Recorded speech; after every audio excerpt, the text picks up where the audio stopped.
Okay, I think we're ready to begin. So please take your seats.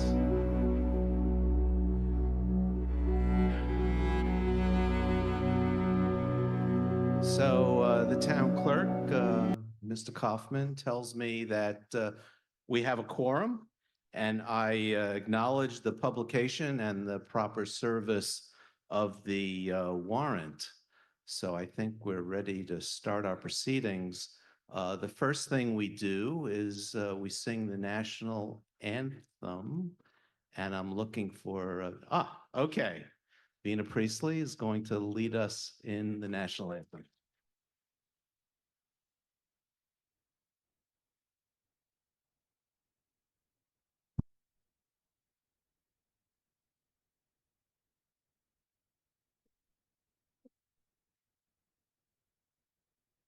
Oh, say, can you see by the dawn's early light what so proudly we hailed at the twilight's last evening, whose bright stripes and bright stars through the perilous fight for the ramparts we watched were so gallantly streaming, and the rugged red glare, the bombs bursting in air, gave proof through the night that our flag was still there.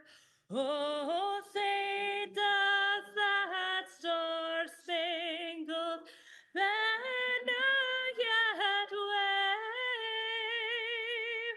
o'er the land of the free and the home of the brave?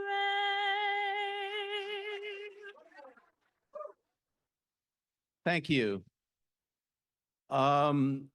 Our bylaw says that we need to, before we get started with the business of town meeting, that we acknowledge an indigenous people's land acknowledgement. So we have a recording this year of Felina Silver. This is audio only, so whenever you're ready.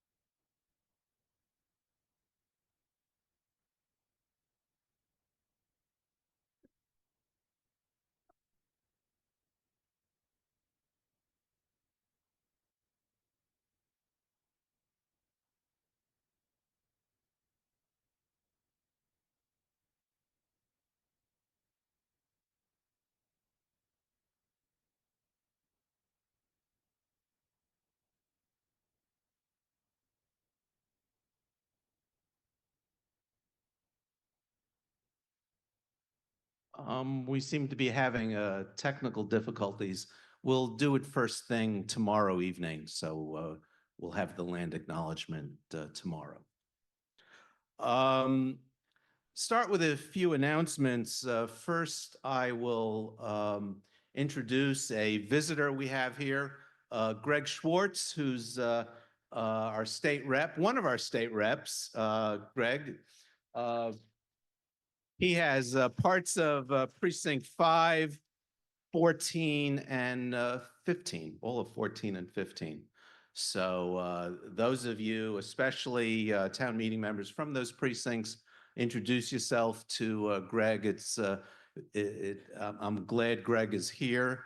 We all think of our beloved Tommy Vitolo as our state rep, but we actually have 4 state reps covering different parts of Brookline, and Greg is one of them, and I'm glad that he's experiencing our town meeting. Um, I'd like to acknowledge, as I do every year, the advisory committee, probably the hardest working volunteer board in town.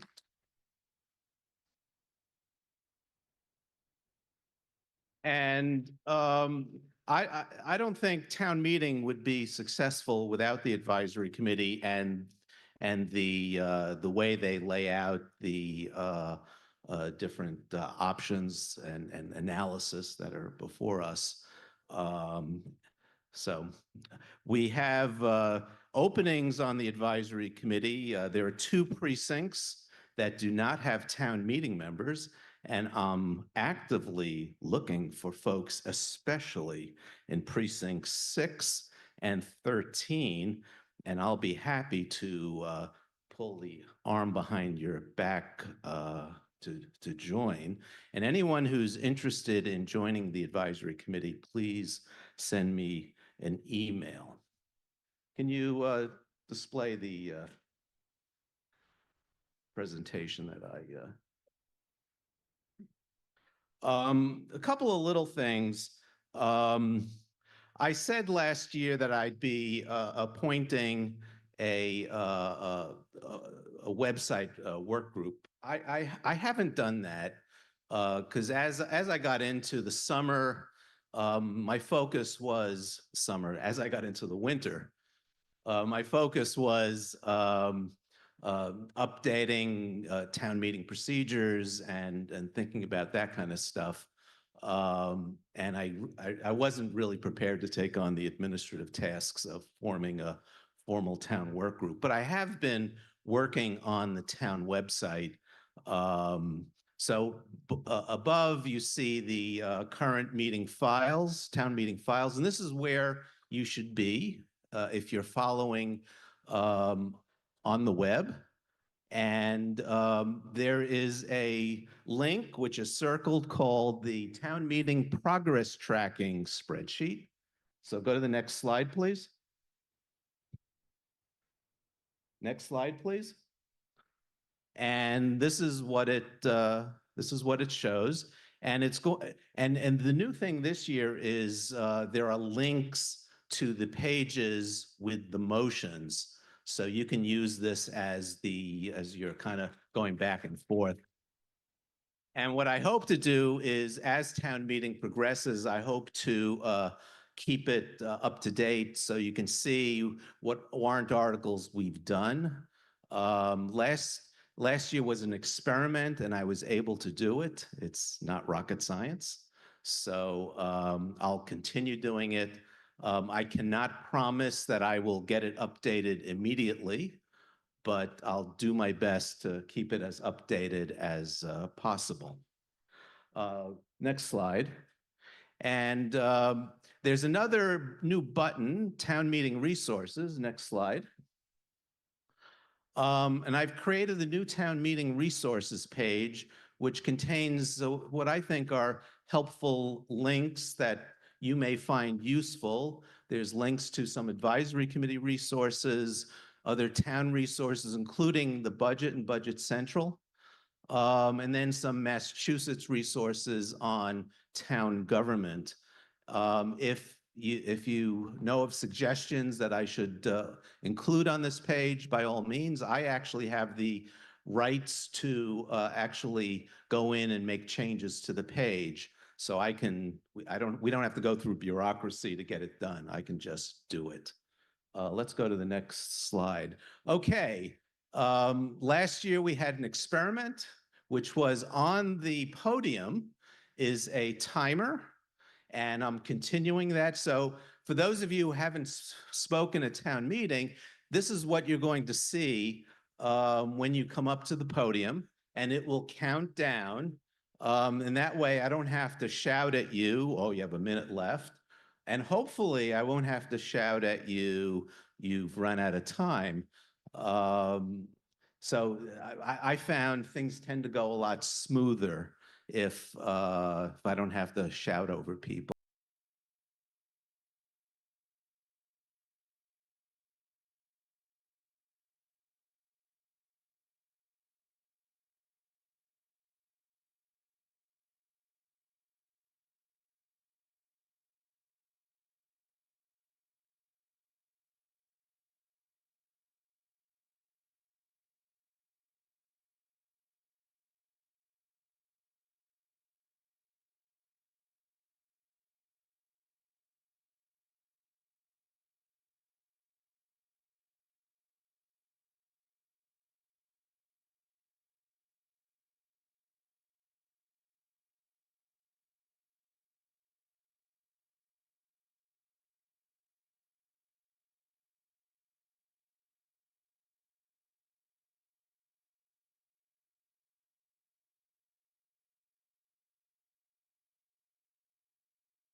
Testing. Okay, we're all set?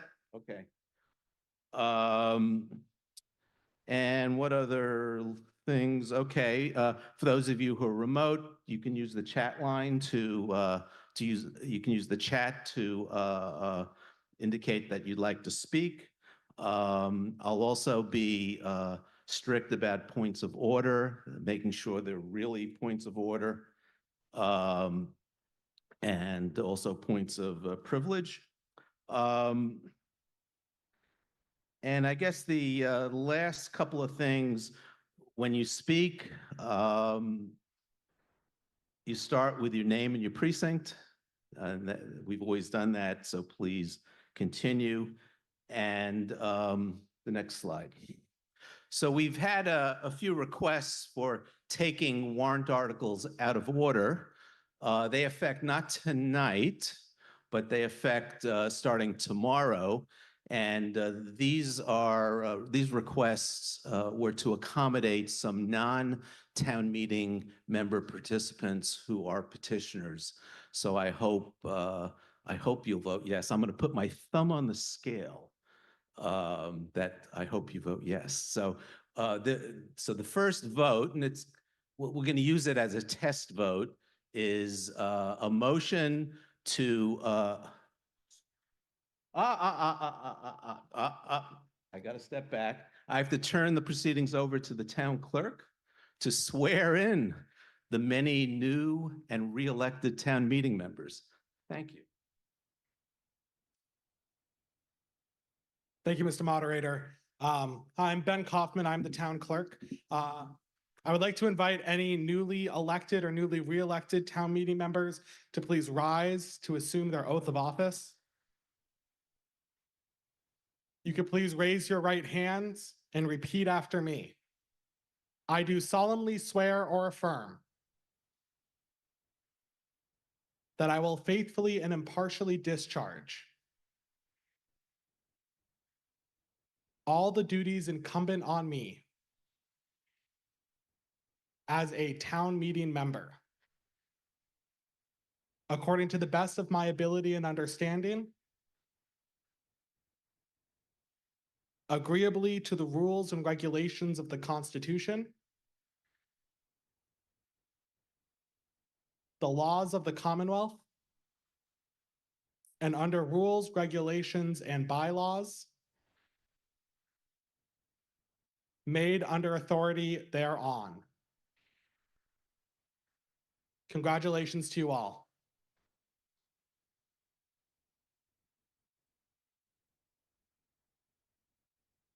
I would also like to take a moment before we begin our annual town meeting to remember our town meeting colleagues who have passed in this past year. And I hope you'll all join me in remembering their excellent service to our community. Cynthia Drake, Ellsworth Rosen, Bart Tayer, and not a town meeting member, but the longtime town administrator, Rich Kelleher. Please join me for a moment of silence in their memory.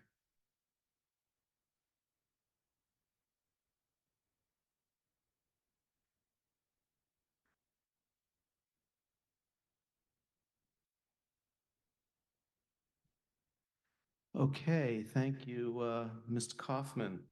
So with all these preliminaries, I think we're ready to start plowing into the warrant. So let's go to Article 1. Oh, boy, I am really screwing up. Let's have our vote. Let's put the motion back up on the screen. I am very forgetful tonight. Correct. I'd like the slide up so everyone knows what we're voting. So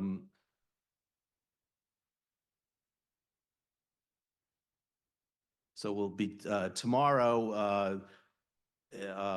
If we don't finish the budget tonight, we'll finish the budget. Hopefully we'll finish tonight. And then we'll go to Articles 10, 14, 15, and then 20. And then on Wednesday, June 4th, which is the session after tomorrow, We'll start with Article 29. So let's drop the vote.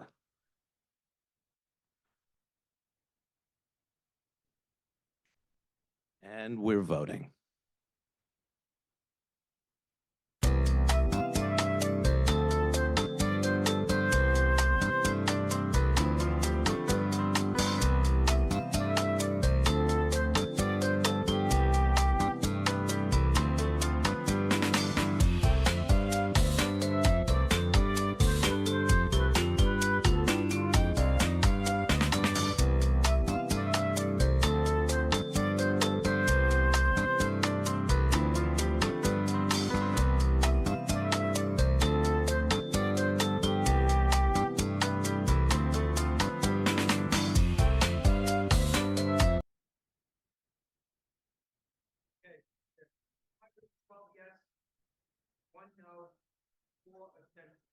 Okay, the motion passes 212 to 1 to 4. Okay, so we will proceed as we voted, and we will now really, for sure, move on to Article 1, Measures of Wood and Bark. The motion is on page 1-3. It's moved by Mr. Bors and seconded by Mr. Rubenstein. Mr. Bors, you have 4 minutes.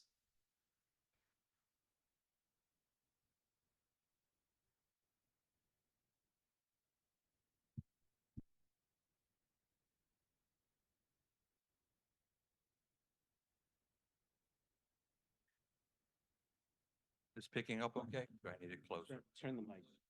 There you How's that? All right. My children tell me I'm always too loud.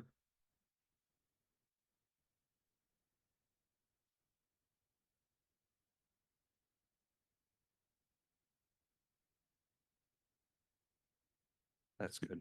Yep. Great.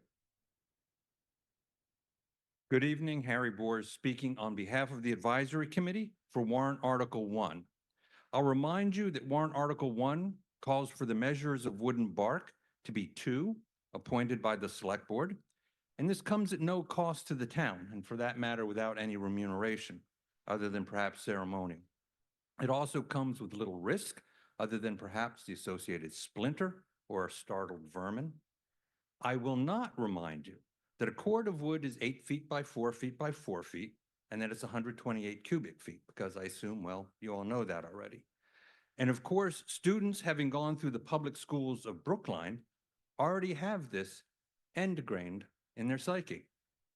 So I'm going to go out on a limb here and assume there are a number of you, though not a whole lot, who remember when Stanley Spiegel would present this article for the advisory committee, embellishing it with excruciating puns. Stanley was the poor sap that we would always stick out to do this task, and admittedly, I would always root for him, though I know many here were sycamore puns. But he was never stumped for a good pun. They were poplar, and really he couldn't leave it alone even if he tried. And I know there are many of you here who still pine to have him at this podium. Well, I hate to disappoint you, but I am no Stanley Spiegel. And in fact, I would never lumber into such a thicket of blighted humor. So instead, I'll be serious for a moment. The annual Wood and Bark article is indeed, as we've described it, a quaint tradition hearkening back to an earlier time. It was born out of a time when wood was a very precious and important fuel for heating, for cooking, for certain industry, and in that context, it can seem woefully outdated. But what it represents is still very important, and perhaps that's why this article endures. This was one of the earliest consumer protection laws enacted. Imagine consumer protection, shocking. Legislated consumer protection from a government protecting the interest of its citizens, much less a government formed by the people. These are concepts that are sinister to some in the country these days, but to the rest of us, fundamental to the American ideal. This article, quaint and nostalgic and ritualistic as it may be, reminds us of what we were, also what we are, and importantly, what we still have the opportunity to be. So not as a pun, but as an analogy. It's been often noted that democracy will wither and die without strong, deep, broad roots. And so we're assembled here as a community deeply rooted in democracy, even if it is from humble beginnings. And with this article, we are annually reminded of Brookline's progressive, engaged, participatory citizenry, where everyone gets to be heard and everyone gets the chance to make a difference. So I invite you to stand in accord. I couldn't resist the last one, sorry. I invite you to stand in accord with the advisory committee and vote strongly and favorably for warrant Article 1, lest you be hoodwinked a split or two. Thank you. Thank you. Mr. Rubenstein. And this is Mr. Rubenstein's maiden voyage as a select board member speaking. So welcome. Michael Rubenstein, Select Board, speaking on behalf of the Select Board. I would ask, before we embark on the rest of town meeting, that we take a moment to recognize two of our longstanding town meeting members. Jonathan Fine, town meeting member, Precinct 13, was first elected to town meeting in 1969, and after a short break was last reelected in 2024.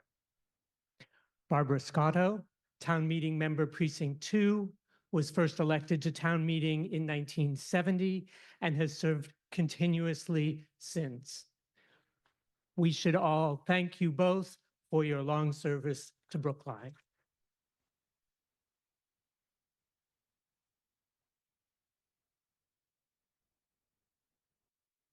I would also like to recognize the 33 newly elected town meeting members who have been sworn in tonight.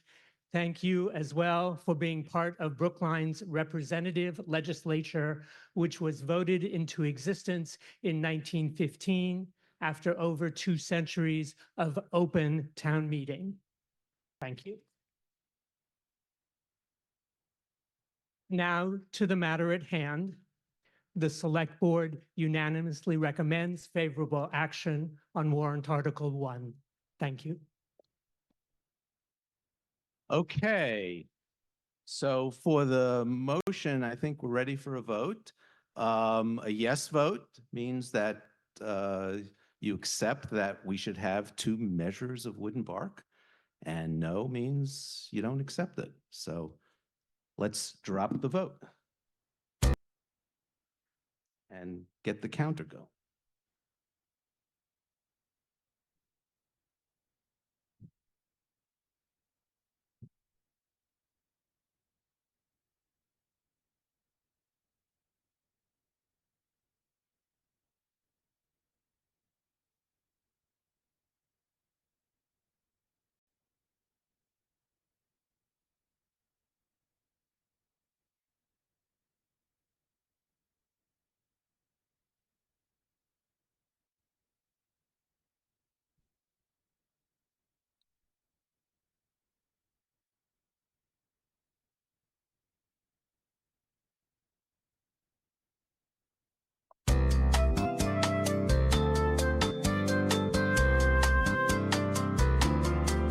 Motion passes 226 yes, 1 no, and 3 abstentions.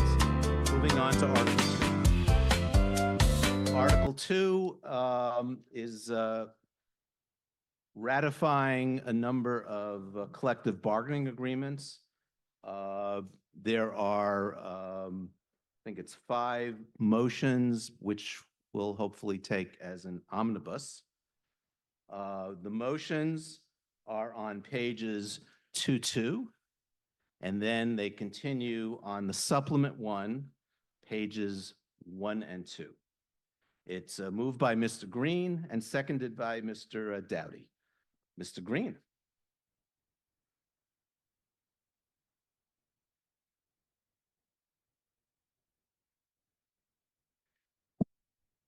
Thank you, Mr. Moderator. Bernard Green. for the Select Board unanimously voting in favor of a number of labor agreements, starting out with Local 1358 and the Brookline Engineers Division Associates that we passed or voted number of weeks ago. And then on April 9, we voted approval of additional one-year agreements with the Teamsters Union, who are representing dispatchers, AFSCME's main local, AFSCME school traffic supervisors, and AFSCME library workers. Let's see. They all call for a basically 2% increase in wages over a one-year period to sort of bring the agreement up to date until July 1st of this year, at which point there'll be continuing negotiations and addressing a number of other issues that are before the parties in the negotiations. So by a vote, by unanimous vote, the Select Board urges positive or favorable action on these union contracts. Thank you. Mr. Doughty? Mr. Friedman? Oh, yeah.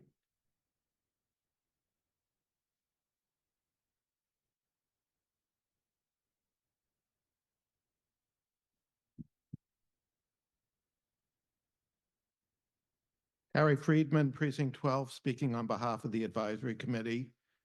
Harry Bors and I arm wrestled to see who would get to do Article 1, Wooden Bark. I won. So I get to do Article 2. I was asked to be both brief and humorous. I shall be brief. This article asks town meeting to fund 5 collective bargaining agreements. The AC is pleased that the agreements bring us up to date as of the end of FY25. They also call for salary increases of 2%. Negotiations will commence for contracts that start in FY26.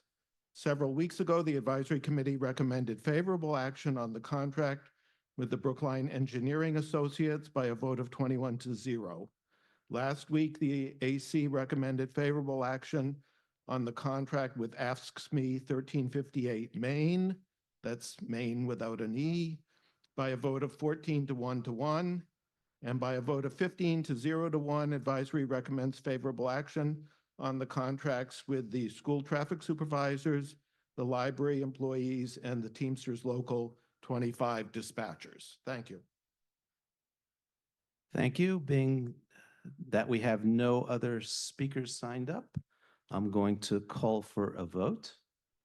And this is on the motions, one omnibus motion for the motions on pages 2, and then supplement 1, pages 1 and 2.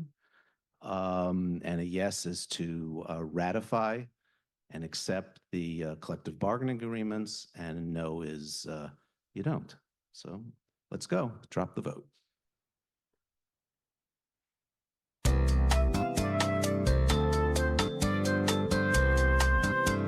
Okay. Yeah.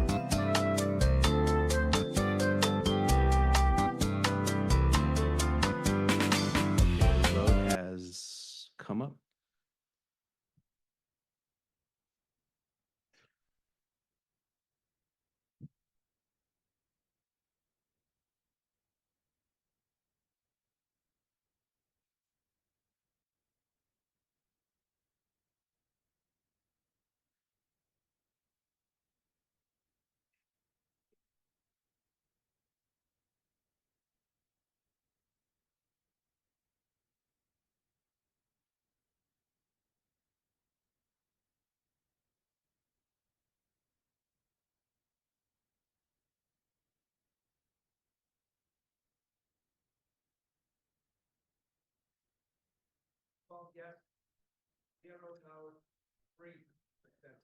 Okay, the vote passes 212-0-3. Moving on to Article 3. See, the budget should be this fast. This is compensating balances. It's something we see every year. The motion is on page 3-1. It's moved by Mr. Rubenstein and seconded by Mr. Gordon. Mr. Rubenstein. See, you get all the tough ones.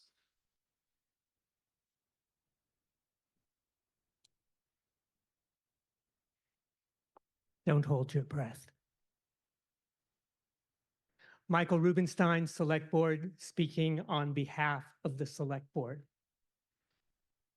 Warrant Article 3 enables compensating balance agreements, a money management strategy allowed by state law with the condition that it be approved by town meeting annually. With favorable action by town meeting, Warrant Article 3 will allow our town treasurer to negotiate with banks that hold our funds to ensure that those deposits generate maximum returns for the town of Brookline. According to our Director of Finance, the town does not currently have any compensating balance agreements and has not had any in the last 3 years. Nevertheless, the ability to make these agreements is a useful tool to earn as much as we can while we manage the money we use to pay expenses, especially in times of fluctuating interest rates. Thus, the Select Board unanimously recommends favorable action on Warrant Article 3. Mr. Gordon, do you have anything to add?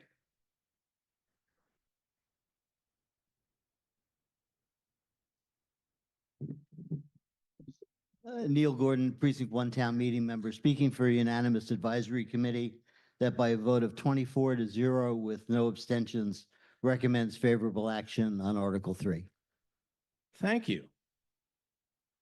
I think we're ready for a vote on the motion on page 3-1, and a yes vote is to accept and allow the town to enter into compensating agreement arrangements, and no is you don't accept it.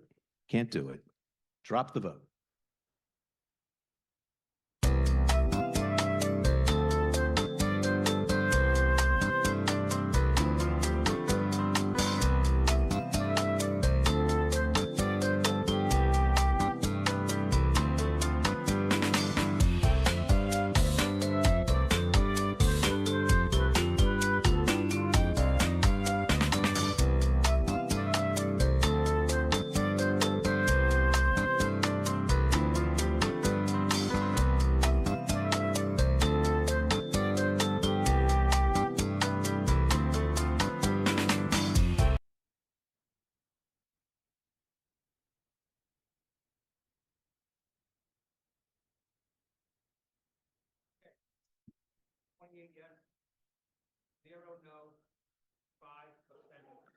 Motion passes 228 to 0 to 5 abstentions.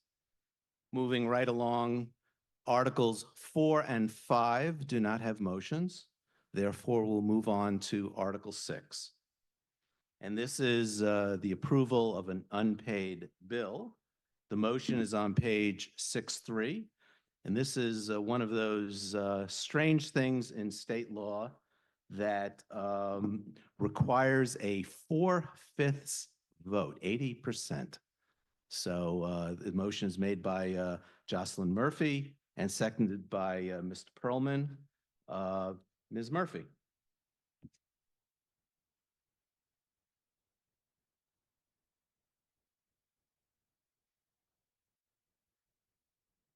Thank you, Mr. Moderator. Good evening. Jocelyn Murphy, Precinct 16, speaking for the Advisory Committee. Following an unexpected vacancy in the Public Safety Business Office in the fall of 2024, Chief Pastor, along with newly appointed Public Safety Business Office Manager Liz Scott, identified several outstanding unpaid bills from previous fiscal years requiring payment in the amount of $87,708.52. These bills, all of which have been verified, are from a variety of vendors, including utility companies, the City of Boston, software accounts, and a consultant. Some of the bills were favorably negotiated by staff, resulting in a reduction in the total amount owed. Steps have since been identified to ensure consistent internal reconciliation of accounts within the police department, and the advisory committee is satisfied that appropriate steps and staff are in place to ensure that future bills will be paid on a timely basis. By a unanimous vote of 20-0, the Advisory Committee recommends favorable action on Article 6, authorizing the payment of Police Department bills of previous years in the amount of $87,708.52. Thank you. Thank you. Mr. Perlman?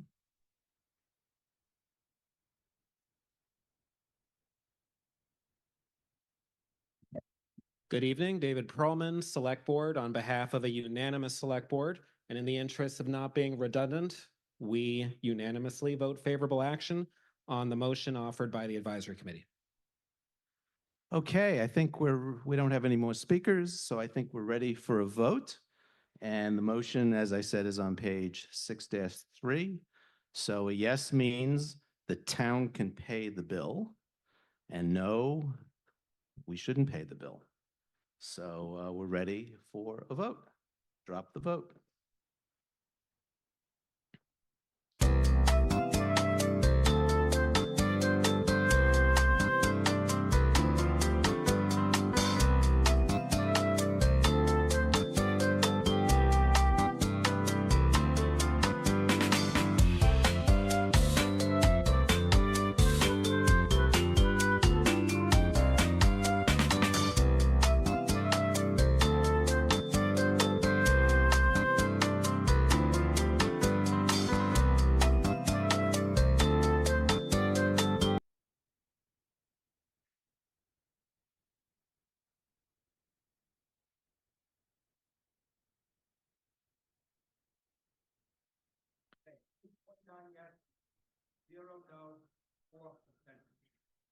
Motion passes 229-0 to 4.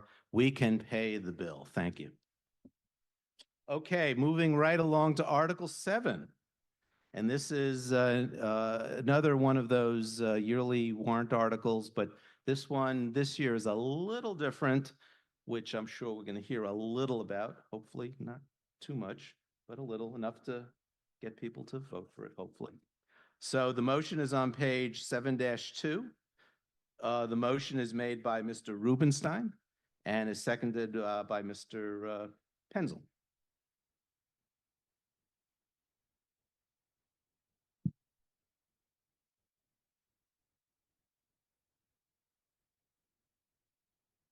Thank you, Mr. Moderator.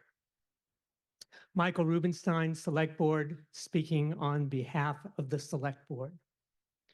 Warrant Article 7 doubles the property tax exemption for certain classes of residents, including veterans, surviving spouses, elderly, and blind persons.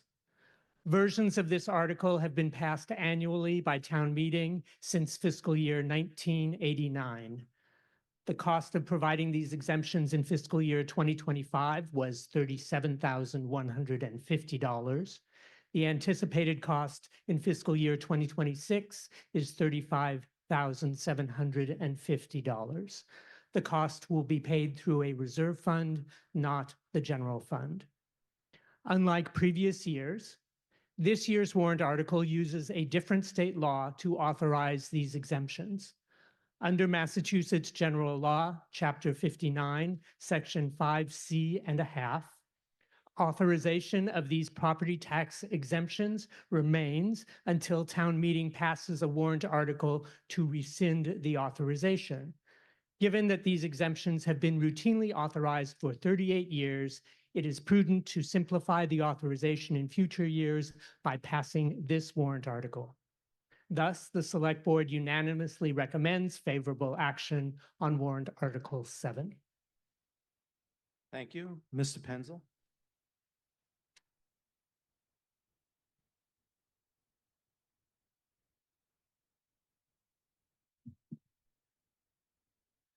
Good evening, Mark Penzel, Precinct 2 Town Meeting Member, speaking for the Advisory Committee, which recommends favorable action on warrant Article 7 by a unanimous vote of 24-0 with no abstentions.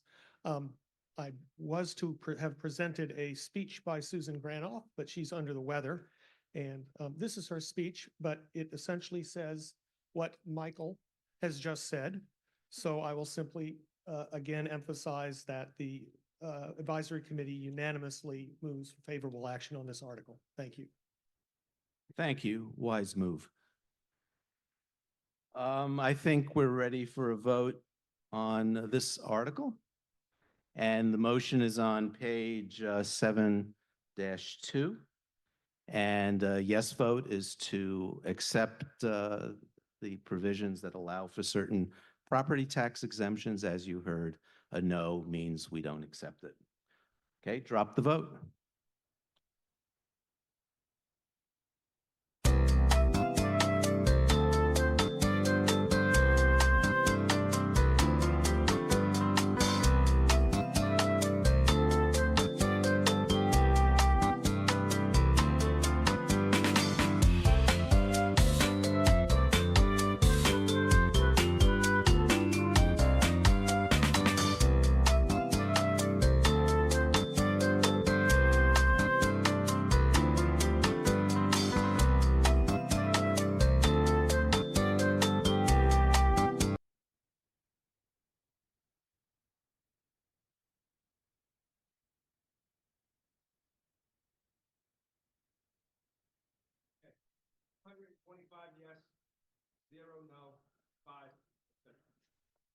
Okay, the motion passes 225 to 0 to 5.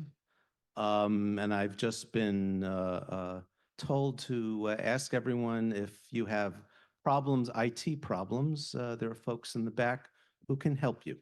So go see them and hopefully they'll be able to help you.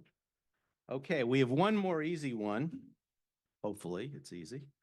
And this is Article 8. And it's to establish an EV, electric vehicle charging revolving fund. And the motion is on page 8-4 and is moved by Mr. Van Scoyac and seconded by Mr. Dowdy. Mr. Van Scoyac.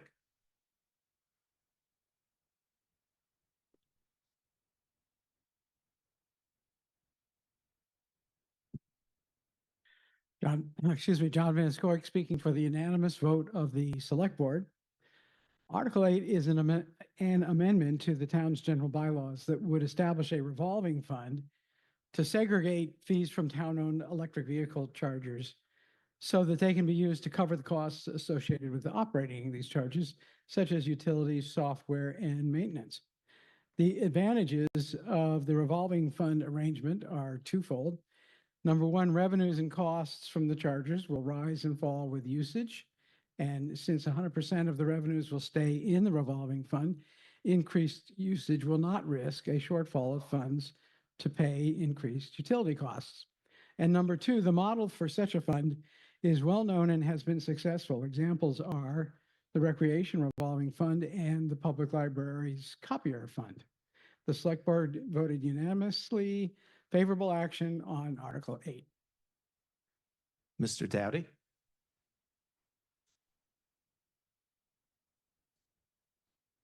Thank you, Mr. Moderator. Dennis Dowdy, Town Meeting Member, Precinct 3, and Advisory Committee Chair, speaking for unanimous Advisory Committee in support of Warrant Article 8. I'm delivering this report on behalf of Carol Levin, the Capital Subcommittee Chair, who also cannot be here tonight because her daughter is having a baby. The fundamental question the committee tried to answer during its discussions was, why does the town need a revolving fund for this purpose? And the answer is, it's the best way to ensure that the charging stations will be financially self-sufficient. By segregating the fees collected from town-owned electric vehicle chargers in a revolving fund, the revenues will avoid the town-school partnership split, ensuring 100% of the funds are available in their entirety to cover the cost of operating these chargers. The costs include, but are not limited to, utilities, software, and maintenance. The chargers' utility costs are part of the town's overall electricity contract, but they are allocated fully back to the EV charging program. And while these utility costs are significant, a revolving fund ensures they do not become a part of the town's operating costs. Since the revenues and costs from the chargers rise and fall with usage, so long as 100% of the revenues stay in the fund, increased usage will not risk a shortfall to pay increased utility costs. Another question we had was, why wasn't this done with parking meters? And you may be interested to know that at one time, in fact, there was a separate fund for parking meters. but they're now a revenue source which supports both town and school operations, have less significant operating costs, and their installation and operating costs are spread throughout multiple departments. By unanimous recommendation of 24-0, the advisory committee recommends favorable action on warrant Article 8. Okay. So the motion, I think we're ready for a vote. There are no more speakers signed up. The motion is on page 8.4, and I've been informed there is a missing word in the motion. The word is voted, voted to amend, et cetera, et cetera. So with that said, I think we're ready for a vote. A yes means you accept the setting up this fund, and a no means you don't. Drop the vote, please.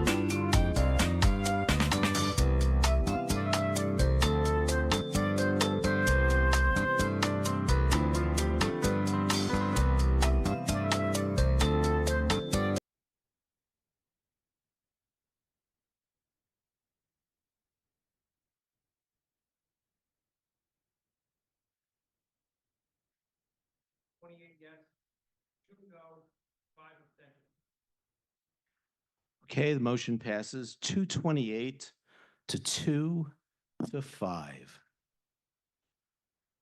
Okay, so I think we're done with the easy stuff. Moving on to the town budget. The motions, this is probably the longest motion we're going to have at this town meeting. It's the most important motion because the town can't spend money unless we pass this motion. So the motion begins on page 9, actually, supplement. Yeah, I have the supplement 1, pages 3 through the end of the tables, which is page 13, 14, 15, 16. Starts on page 2, supplement 1, page 2. And it's moved by Mr. Dowdy on behalf of the advisory committee, seconded by Mr. Green. And I'm going to go over the procedure on how we're going to be considering the budget. After we hear from first the chair of the advisory committee, and then the chair of the select board, and then the chair of the school committee. So with that said, I'm going to turn it over to Mr. Dowdy, who's going to tell us all about the town budget. There's a presentation. Presentation.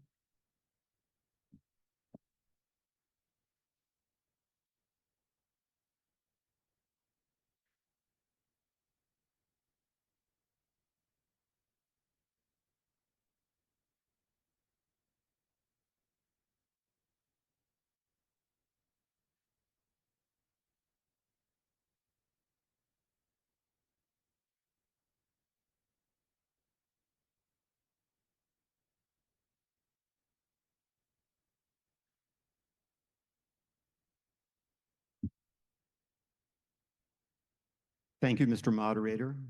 Dennis Dowdy, Precinct 3 and Advisory Committee Chair. Speaking for a unanimous advisory committee recommending favorable action on the main budget motion of $408,222,486, which includes an allocation of $142,310,953 to the public schools of Brookline. Our budget is endorsed by the Select Board. The advisory committee opposes the Lebovitz amendment regarding the DPW budget, which I will discuss later in these remarks. And I would like to apologize in advance to any of you who find this material repetitive. Some of what I'm going to present tonight will be reminiscent of things I've presented in the past, but it's still relevant. And many of you in attendance are new town meeting members who may be experiencing this for the first time. Town bylaws require the advisory committee to submit the budget to the annual town meeting and further state that the committee may, quote, examine the books and records of any board, committee, or officer of the town, unquote.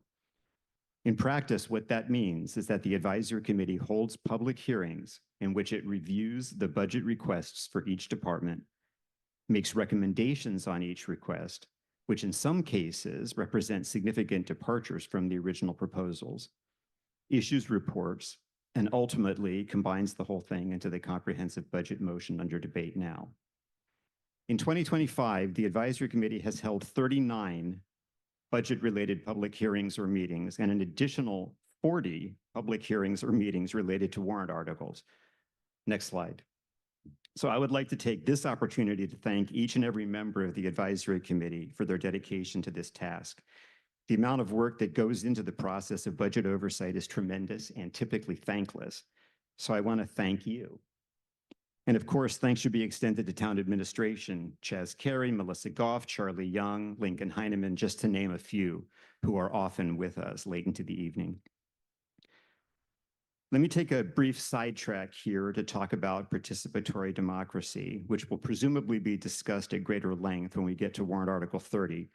But for those of you new to the process, I'd like to point out that we put in a lot of effort to achieve transparency in government, and I'm not sure that enough take advantage of the materials that are produced.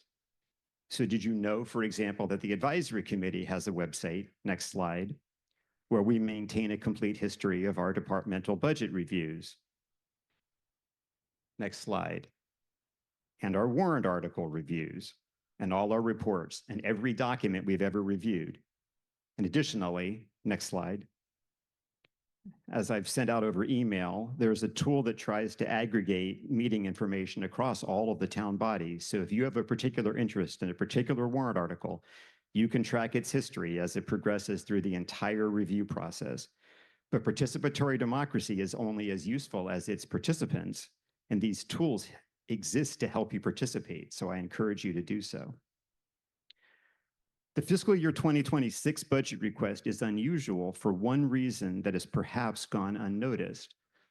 I have served on the advisory committee for a decade now, and this is the first time that I can recall that the committee did not make a single adjustment to any departmental budget, which I choose to view as good news. The priorities that we have been focusing on, sometimes for years, have been internalized and have become priorities in the budget. To name a few examples. Next slide. The Department of Veterans Affairs has its own vehicle now. The default amount allocated for building maintenance has significantly increased over the past few years and is accounted for in the town school partnership budget discussions.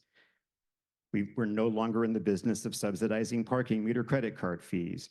The planning department is funding the long-term strategic plan. The town clerk's office is completing the project to digitize the bylaws. We routinely allocate a greater amount to reserves as per the recommendations from the Brookline Fiscal Advisory Committee. We are operating with active police and fire department contracts. This is a laborious process, and most things that we discuss during a budget cycle have their greatest impact during the next budget. And that allows me to circle back to what I said earlier. Your best way to impact the budget is to get involved in the discussions and to do so as they are announced. Well, now it's time for some specifics. As town meeting members, you should all be familiar with the budget and how to navigate it. And as our moderator mentioned, the budget is accessible online. Next slide. You can follow his links, or you can start at the town's homepage at brooklinema.gov and navigate straight to Budget Central. Historical data as well as projections are available, broken down along many dimensions. And the financial plan is also available in a paper version. All you have to do is ask. Our report starts on page 9-17 of the combined reports. Local receipts are estimated to be up 5.6% from fiscal year 25. Meals and lodging excise taxes are up modestly. And that sounds good, to be sure, unless you compare it against last year's gains, where local receipts were up 10% and meals and lodging had a noticeable jump. New growth from new construction is $2.5 million, which is also down slightly from fiscal year 25. So what can we presume from that? The rebound from the COVID shock appears to be over. For the third year in a row, we had a larger than typical free cash number. Now, free cash is generated when actual revenues exceed forecasts or when actual expenditures are lower than anticipated. Our investment portfolio again returned higher than expected yields, and we had greater than average building permit revenues and lesser than average snow removal expenses. And while it's not reasonable to plan on any of these conditions recurring, it's nice that we have these funds available to spend on capital projects and to ensure that our reserves are maintained at least 10% of prior year revenue, which is critical to preserving our bond rating. We continue to be on track to fully fund the pension fund by 2030, and we continue to allocate funds from free cash to cover our OPEB liabilities. And this year, we are allocating more than $14 million from free cash to capital improvement projects, the details of which will follow in a bit. But there is a big elephant in the room that we must acknowledge. The size of this capital improvement program could be higher, and we wanted it to be higher. The amount we're setting aside for OPEBs could be higher, and we wanted that to be higher. But some of the money is being used to address a budget gap in the Public Schools of Brookline budget, which is balanced, but it is balanced through the use of circuit breaker revolving funds, a lower than hoped for increase to the CIP, less money going to OPEBs than we had hoped, a one-year delay in the design phase of the Lincoln School playground, and a one-year cannibalization of certain cosmetic maintenance of school buildings. And the best that I can say about this is that it is our collective opinion that this is the least bad of the options we were able to consider. Dipping into circuit breaker funds allows the school committee more time to consider special education funding issues, but does not eliminate the need to address any of the concerns raised by the recently released audit commission by the Town School Partnership in cooperation with the school committee and audit committee. Dipping into circuit breaker funds also adds risk. What if special ed expenses are significantly higher than projected? That's what the circuit breaker is for, after all, in case you were wondering. Delaying or deferring maintenance is a slippery slope, and it's a slippery slope which the advisory committee has been pointing out, some of you might even say nagging about, for a number of years. And while we reluctantly have accepted the compromises for fiscal year 26, it is reasonable to predict we would not be so forgiving for next year's budget. And I would strongly advise against assuming that an override will magically solve all of our problems, a sentiment that one sometimes hears expressed. I should remind you that town meeting does not oversee specific school budget line items. State law gives that authority to the school committee. What we do is set the overall allocation of funds. And on our written report, we went into more details about our concerns regarding the budget, which for fiscal year 26 is $142,310,953, a 3.8% increase from fiscal year 25. Last year, we talked about how important it was that the police department was operating under a new forward-looking contract with the police union, which brought our pay scale up to competitive levels with the police union, and up to competitive levels and allowed the town to leave civil service. And so far, that news is good. We have seen lateral transfers into the Brookline Police Department, and morale appears to have improved. Last year, we expressed some disappointment that the contract needed to be funded by what we had hoped would be a one-year delay in hiring some open positions, and we remain disappointed that this delay has extended into fiscal year 26, but we remain optimistic that this is the last year of the holdback. Last year, we optimistically predicted that overtime costs in the fire department would come down, and that has decidedly not come to pass. The Assistant Town Administrator for Finance conducted an in-depth analysis and has unearthed some troubling statistics, making a recommendation that adjustments to minimum staffing requirements could sharply reduce overtime cost with no impact to public safety or to the overall size of the workforce. As I'm sure you've seen, actions to this effect have been taken, and the advisory committee will be holding public hearings on this topic shortly. The only substantive debate this year was over the budget for the Department of Public Works. There is in fact a single budget amendment addressing the DPW's budget, which town meeting will separately debate. The DPW has decided, with the support of the select board, to privatize solid waste collection. For several years, the department has been wrestling with understaffing issues in the sanitation division. These ongoing issues have been addressed through temporary reassignment of personnel from other divisions, resulting both in morale concerns in those divisions, as well as an overall reduction in services being provided by those divisions. And reluctantly, the department has concluded that its only viable option was to pursue turning over solid waste collection to an outside entity. It conducted a competitive bidding process, which resulted in Casella, our existing recycling partner, being selected for a 5-year contract. This contract is funded by the budget before you tonight and would not be funded if the amendment we will consider later passes. I would like to note the town meeting is not obligated to approve the budget as is solely because the contract has been signed. Town meeting is the ultimate authority here and can make its own decisions. I would also like to note that any predictions about what extension options are available for our current contract and under what terms are just that, predictions. It is reasonable to worry, for example, that outsourcing could accrue leverage to Casella in future negotiations. Some believe that canceling the recently negotiated 5-year contract would give leverage to Casella in short-term negotiations. Others disagree. I must stress that it is the department's strongly stated position that it cannot guarantee reliable continuation of solid waste collection should the status quo be preserved. The advisory committee appointed an ad hoc subcommittee to explore these issues in more depth. This subcommittee recommended that the town seek to extend the existing solid waste program for a single year. This proposal was rejected by the full committee by a vote of 8 to 13 to 2. Members of that subcommittee have made minor alterations to the proposal in order to address concerns that have been raised during the debate, which resulted in the amendment that will be before us tonight. These changes were successful in attracting more support. This increased support remained insufficient to garner a majority. A sharply divided advisory committee does not support the amendment.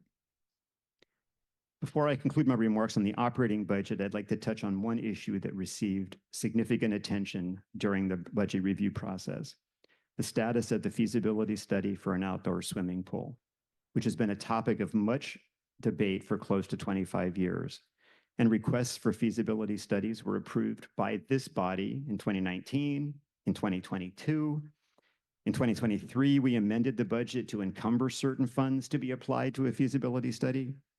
In 2024, after seeing that no study had been initiated, this body again voted to authorize the spending of $85,000 from the Recreation Department's retained earnings on an outdoor pool feasibility study. And no study has been funded, because in part, the Recreation Department fears there will be no funds available to build an actual pool, or that there will be no land available for the pool. And let's ignore for the moment that the purpose of the feasibility study would be to provide answers to those questions, or at least a process for those answers. Let's just focus on the fact that town meeting authorized at least 4 separate budgets that called for the study and provided the funds for it, and it is time for those funds to be spent. Let's turn to the CIP. What is the CIP? Good question. It's the Capital Improvements Program, which represents improvement to the town's capital, i.e. our buildings, our infrastructure, and equipment. We've spent over $1 billion worth on our public buildings, split about 80-20 for school uses and general town uses. That does not count the new Pierce School or the planned fire station renovations, which will bring this up to a nominal value of well over $1.3 billion by 2030, and the replacement costs are well in excess of that. Our CIP has what you might think of as a recurring component and an elective component. Recurring capital expenses show up each and every year as a normal cost of maintenance to our infrastructure. Examples of this include the line items for building rehab, fire equipment rehab, street and sidewalk repair, playground rehab, tree removal and replacement, school furniture, HVAC, underground tank removal, building masonry, fire alarm upgrades. The list goes on. Many of these are on round-robin schedules, which ensure that each building, tree, playground, or fire truck gets attention at regular intervals. And that totals $16.7 million in fiscal year 26. We also have some federal and state mandates, for example, water system improvements or ADA compliance improvements, totaling $2.9 million.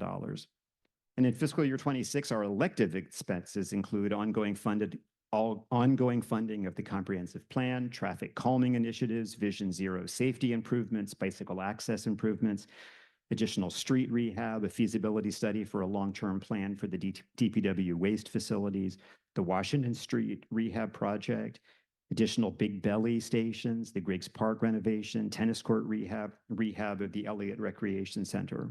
And that's another $6.6 million for a grand total of $26 million, including both revenue funded and bond funded projects. And the most common question by far that we get regarding capital expenditures relates to sidewalks and streets. So bring up the next slide.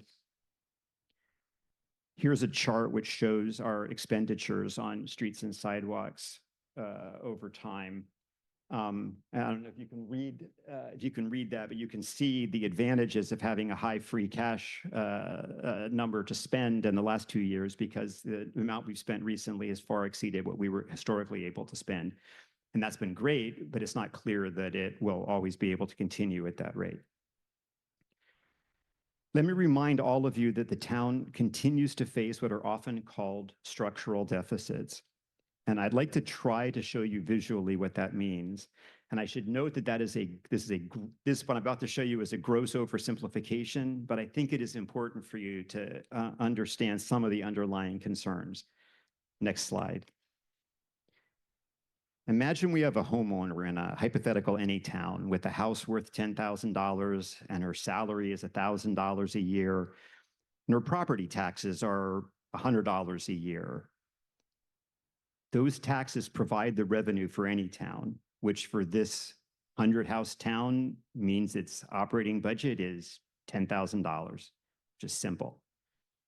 And now let's imagine that 3% across the board on every single thing inflation hits. So that house in the middle is going to increase in value. It'll be worth $10,300. The salary will increase by a corresponding amount, 3%. Living expenses will increase by that amount. The town's expenses will increase by a corresponding amount, bringing the town's operating budget up to $10,300. That ought to be extremely easy to achieve. All we have to do is raise the property taxes up to $103. So in one sense, literally nothing would have changed. Every single thing on the chart expands by the same amount. However, and this is where you would like to introduce a sound effect of some sort, Proposition 2.5 comes along and caps the amount that can be raised at a 2.5% increase instead of a 3% increase. This hypothetical any town can only collect $10,250 and it faces a small but real deficit. And without an override, it cannot continue to provide the same level of service. Even in this drop-dead simplest of all possible nothing has changed cases. But of course, in real life, it's a lot more complicated than that. Last year, we had a police union contract, which increased salaries 18% over 4 years, and most of us voted for that. That means we voted for a deficit of sorts. We vote for a comprehensive plan or new enforcement protocols, and we think to ourselves, oh, it's only half of an FTE, or it's only a small amount. But that's new spending, and we vote for increased building maintenance, a car for the Department of Veterans Services. All of those things that I cited as good news at the start of this presentation, a lot of those were net new spending relative to previous budgets. I voted for most of those things. You probably did too, and the bill comes due in the form of that gap. Here's a quote from a fascinating book, and I know this is going to sound like an oxymoron, a fascinating book that I'm currently reading about municipal finance. Next slide. Calls for the city to do something do not stop when it is under financial pressure.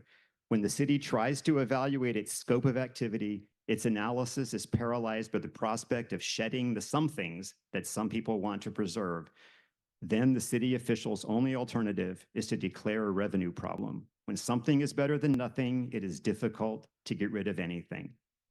And needless to say, there are no simple answers. The simplistic example I showed managed to ignore all the crucial issues, such as the fact that in that any town, half of the households rent and therefore didn't participate in the upside associated with the property value inflation, but they did experience the increase in rent. Or many of the residents of that town lived on incomes that don't rise with the general inflation rate, or any of a number of complicating factors. And as we've seen, Brookline's opportunities for new growth appear limited. Our debt levels remain at historic highs. Our voters are increasingly less willing to increase taxes, and we appear to be no closer to substantive cuts in any area of the budget. Probably the most profound organizational dynamics discovery that I've made in my career is that if you, a salaried employee, find yourself in the situation where you have too much work to do than can be done, it turns out to be incredibly liberating. Your boss complains, you have a built-in excuse. No one could possibly have completed all that work, and I did my best. When you miss a deadline for task B, it's always because you were working on task A, and vice versa. And I have come to believe that a systemic deficit is in some ways similarly liberating. If you know categorically that there is a must-pass override coming, the pressure for any substantive reforms, especially those that represent hard choices, decreases. So I hope that the Expenditures and Revenue Study Committee will have actionable suggestions for us. Here's what's before us tonight. You will be asked to vote on 36 capital improvement projects. The Advisory Committee recommends favorable action on each of them, reluctantly acknowledging that $0 will be spent in fiscal year 26 on the Lincoln School playground design. We recommend no action on the Lebovitz amendment to the operating budget, and by a unanimous vote with one abstention, we recommend favorable action on the omnibus budget option, which is printed on pages 9-2 to 9-16 of the combined report supplemental mailing. Thank you. Thank you.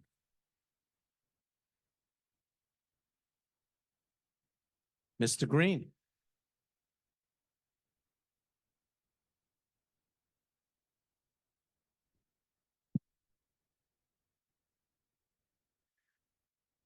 Oh, that's a hard act to follow.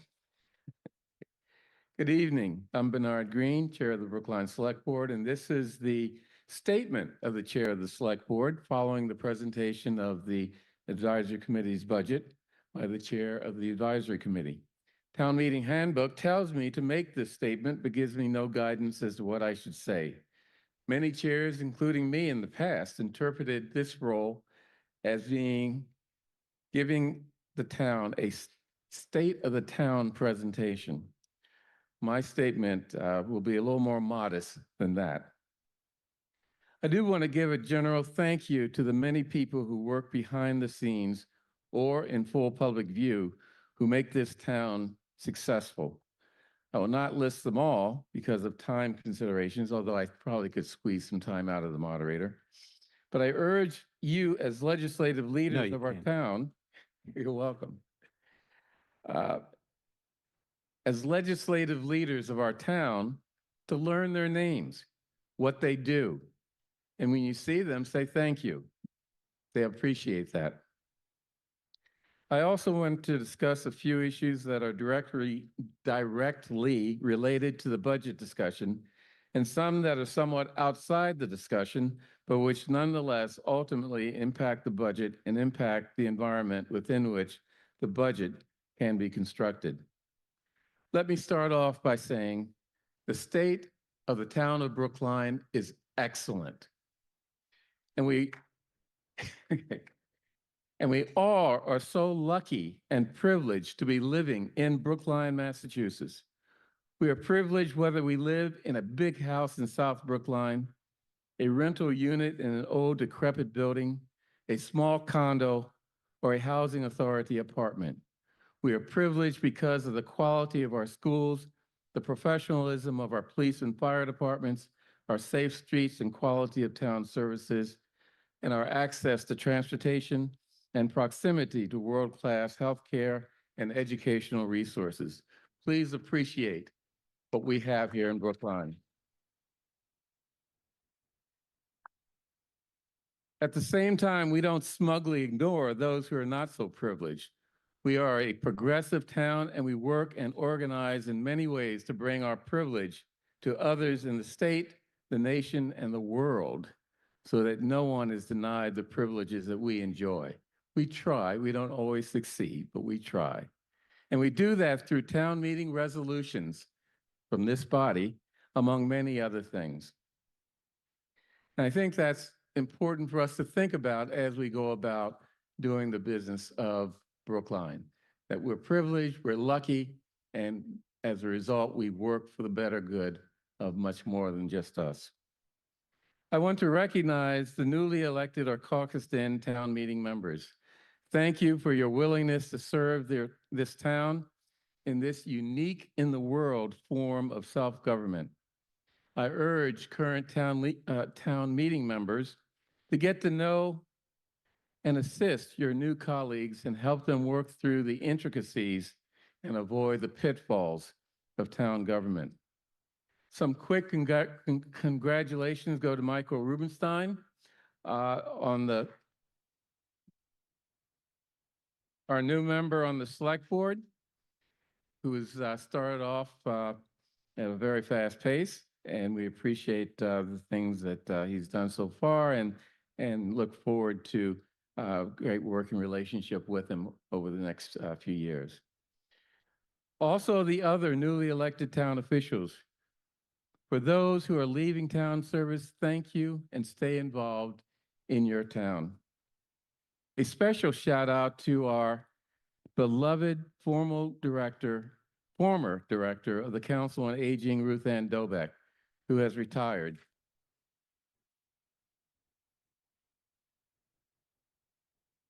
Ruth Ann did so much for the 20% of the population, like me, of Brookline that is over 60 years of age. But we lucked out and found a great new director who will take the Senior Center and the Council on Aging forward with new ideas and opportunities. That new director is Emily Williams, who is sitting way in the back there. Please.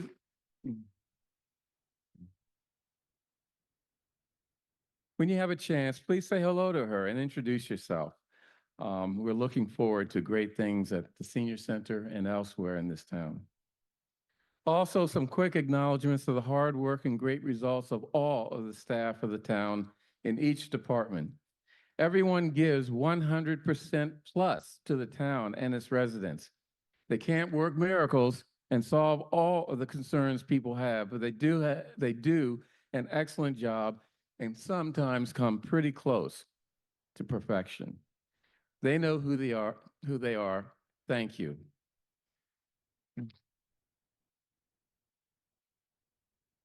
The Select Board is the executive body of town government. Our role is to implement the legislation that you, town meeting, passes and perform other executive duties. We are 5 volunteers. Some of the Select Board members even have lives outside the Select Board. As volunteers, we would not, or we could not perform the duties of the executive without the help of the professional staff of the Select Board. And since the moderator did give me some extra time, I'm going to actually talk about those people specifically so that you as town meeting members know who is behind the work of the Select Board and who many times you can rely on to help you get through legislative duties. Since January 2024, we've been very fortunate to be able to bring on 3 excellent new faces in the Select Board office: Tiffany Oliva, our new Assistant Town Administrator for Operations, Christina Metcalf, our Communications Director, and Nicole Lima, our ARPA Staff Assistants. They join the current members of the Select Board who you should know: Chaz Curry, Town Administrator, Melissa Goff, Deputy Town Administrator, Charles Young, Assistant Town Administrator for Finance. Let's hear it for Charlie. Okay. Tyler Belay-Stoller, Budget Analyst and Grants Administrator. Kate McGilvery, our Senior Clerk and Recording Secretary. And Rochelle Morrison, Licensing Assistant. Unfortunately, and she's in the back there, so hear me out, Tiffany Souza, who was our highly skilled licensing specialist, left the Select Board. Doggone her. But fortunately for the town, she did not leave Brookline and serves as this administrative or executive assistant in the fire department. Another special shout out to this year are effective, I'm sorry. The town appreciates the invaluable support also of our local political representatives. U.S. Representative Jake Auchincloss, State Senator Cindy Cream, and two of our state representatives, Tommy Patolo and Greg Shorts, who are in the audience, but also Bill McGregor and Kevin Honan.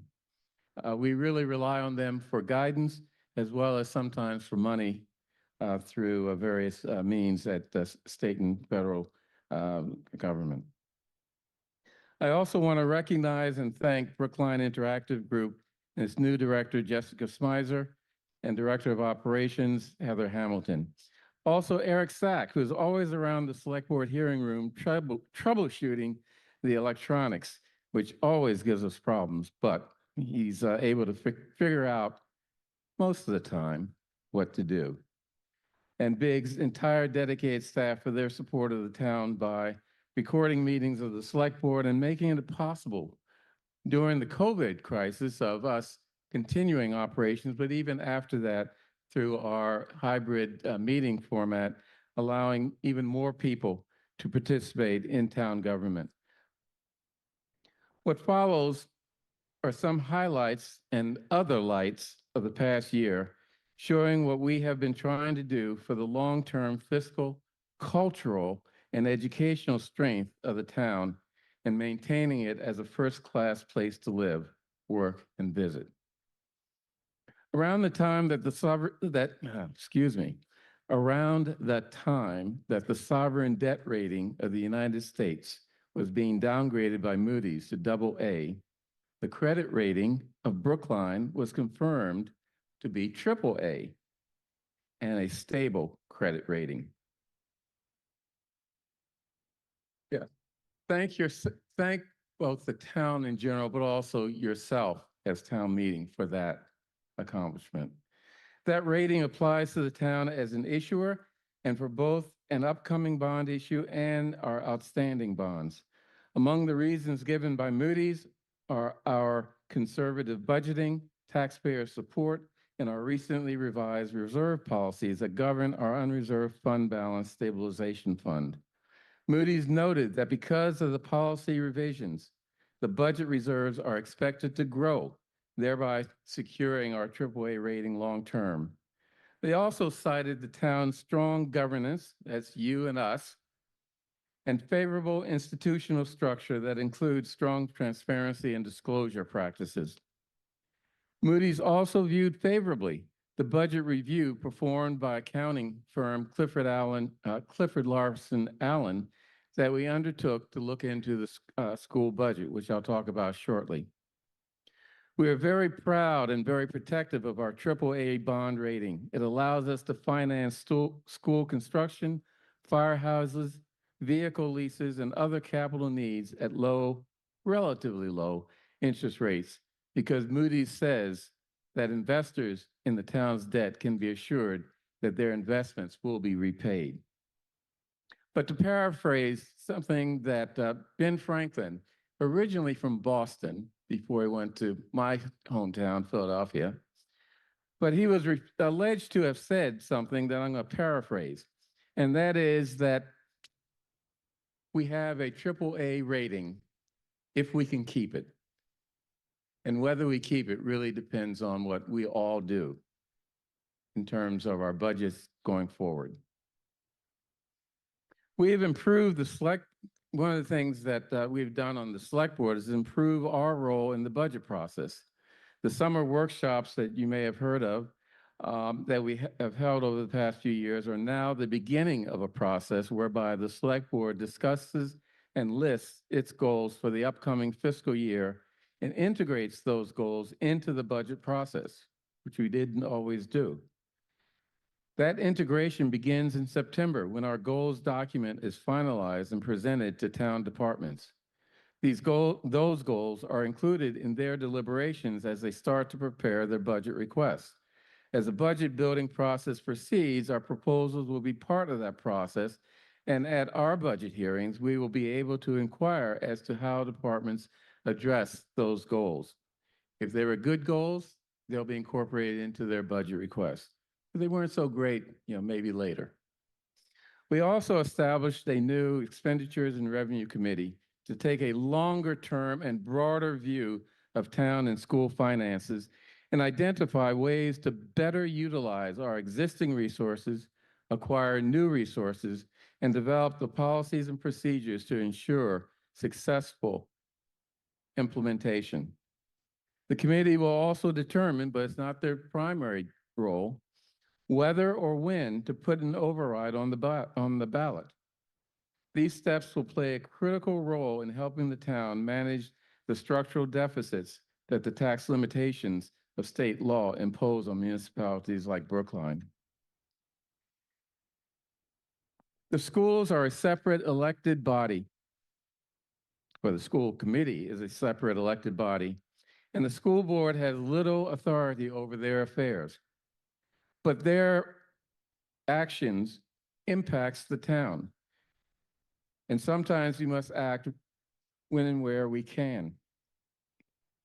This year, when the school budget for fiscal year 2026 exceeded the amount available to the schools under our town school partnership agreement by over $8 million, and fiscal year 2025 budget was ending the year with a deficit also, we had to step in. Not by manipulating or taking over the school's budget, but the select board responded by using money in the select board office to pay the cost of hiring Clifford Larson Allen, an accounting firm, to do a review of the budget and management processes of the school department. CLA made 11 findings with accompanying recommendations regarding school operations.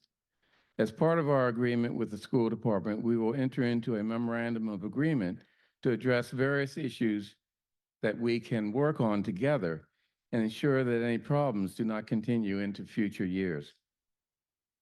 The select board has always been concerned with attracting and keeping good employees in general, but especially in the police department. Although we've been successful in attracting and retaining top officers on the civil service list who have bought into and expanded our community policing model and have made our town proud of the type of organized and disciplined force that we have. Civil service has still been an impediment. Last year's negotiated contract with the police union was not cheap, but included leaving civil service, which in the long run will be worth the cost. Among other things, leaving civil service gives the department more flexibility in recruitment and hiring of new officers.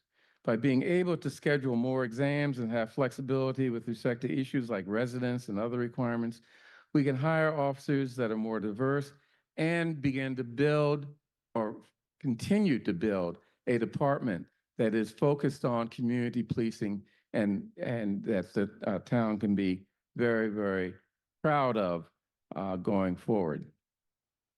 Poverty in Brookline exists, but is often misstated. For example, we often see students and medical interns whose incomes are temporarily low before moving into high-paying positions included in poverty data. But many families, individuals, and seniors in Brookline, I'm getting a message from the moderator. No, I'm not. But many families, individuals, and seniors in Brookline truly lack the means to live comfortably in our high-cost town.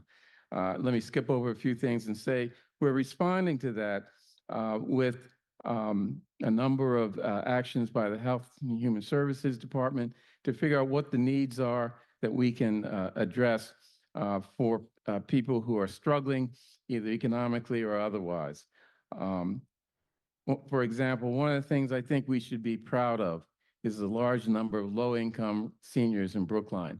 Now, are we proud of the fact that our seniors are low income? Well, yes, we should be, because that means that we are a community that has opened our arms to those low-income seniors.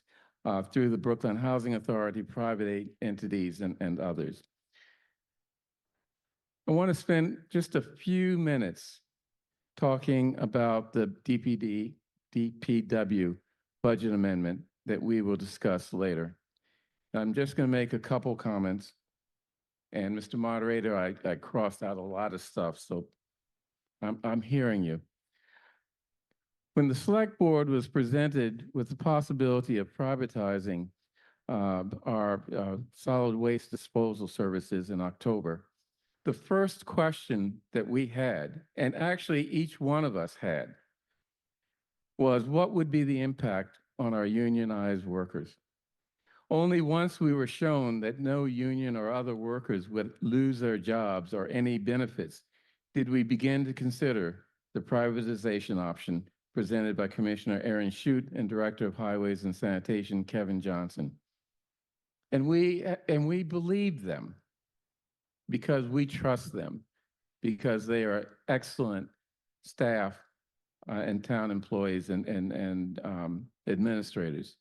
That has been shown over many, many years.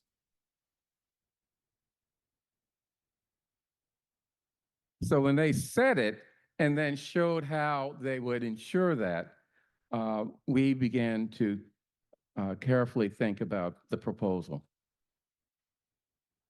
Okay, this will be debated later, but I just want to make a few points, as I said. I agree with State Representative Bill McGregor that Brookline has always been a community that supports union workers. The DPW workers are members of AFSCME Local 1358 and the Brookline Engineering Division Association. They negotiate with the town and reach agreements on issues such as compensation and side issues that we've been talking about in connection with this budget amendment, such as the early quits option. We all should respect the union's collective bargaining rights. Unfortunately, we heard on the listserv this Friday that a number of individuals went to the transfer station on Thursday and talked to a number of the workers out there who they say said yes, they would switch back to the sanitation team if early quits is restored, along with a reasonable stipend or bonus. That's troubling. Residents, even town meeting members, and even select board members are not authorized to engage in collective bargaining on behalf of a union like AFSCME, nor are employees allowed to bargain directly with town meeting members for salary raises and shorter days. That is not how you support unions.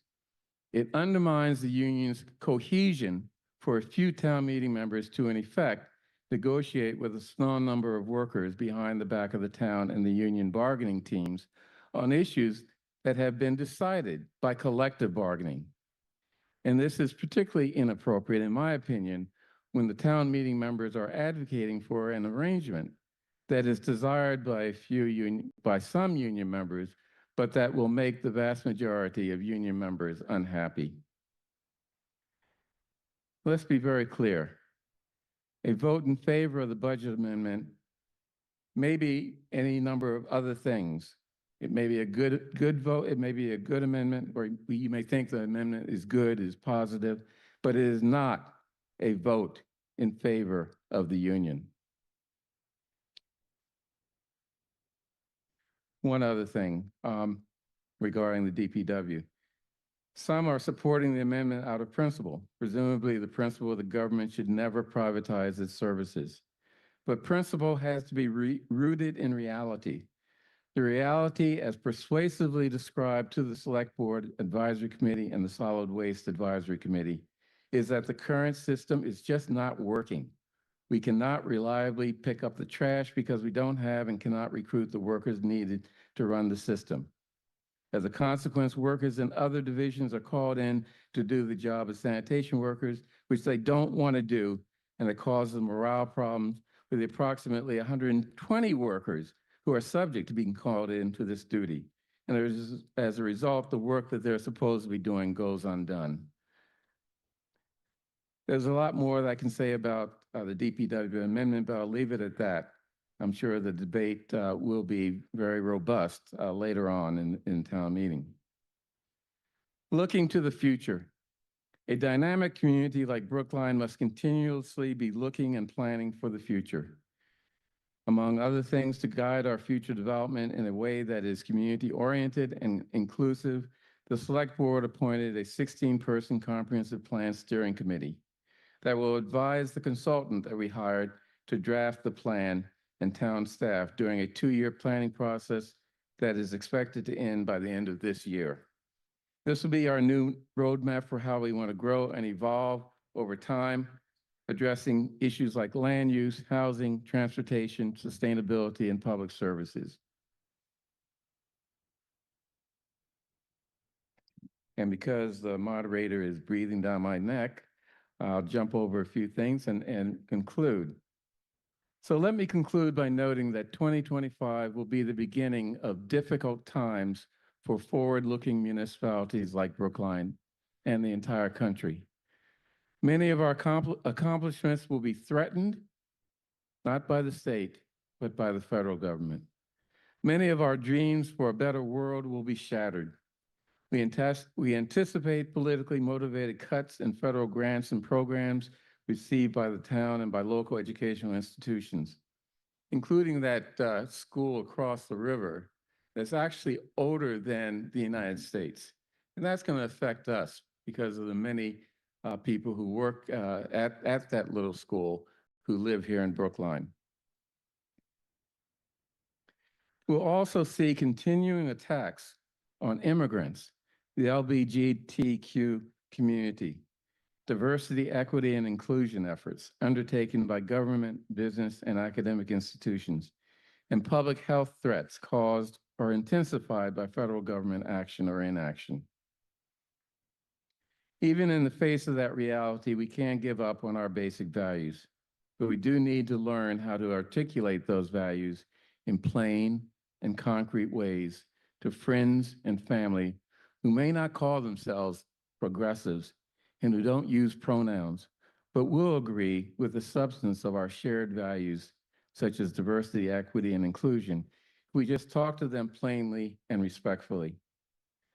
I can assure the residents of Brookline that the Select Board is united in fighting to uphold the sacred values of our town, including our commitment to, and you may be surprised that I'm going to quote this guy, but in the words of the late Pope Francis, the dignity of every human being without exception. Thank you. Thank you. Ms. Frias?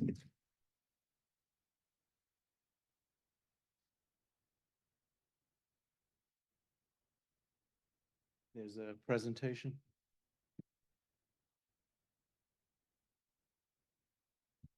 Before I get started with the slides, Dr. Guillory is here today, and I want to thank Dr. Guillory for his years of service to the town of Brookline and the public schools of Brookline.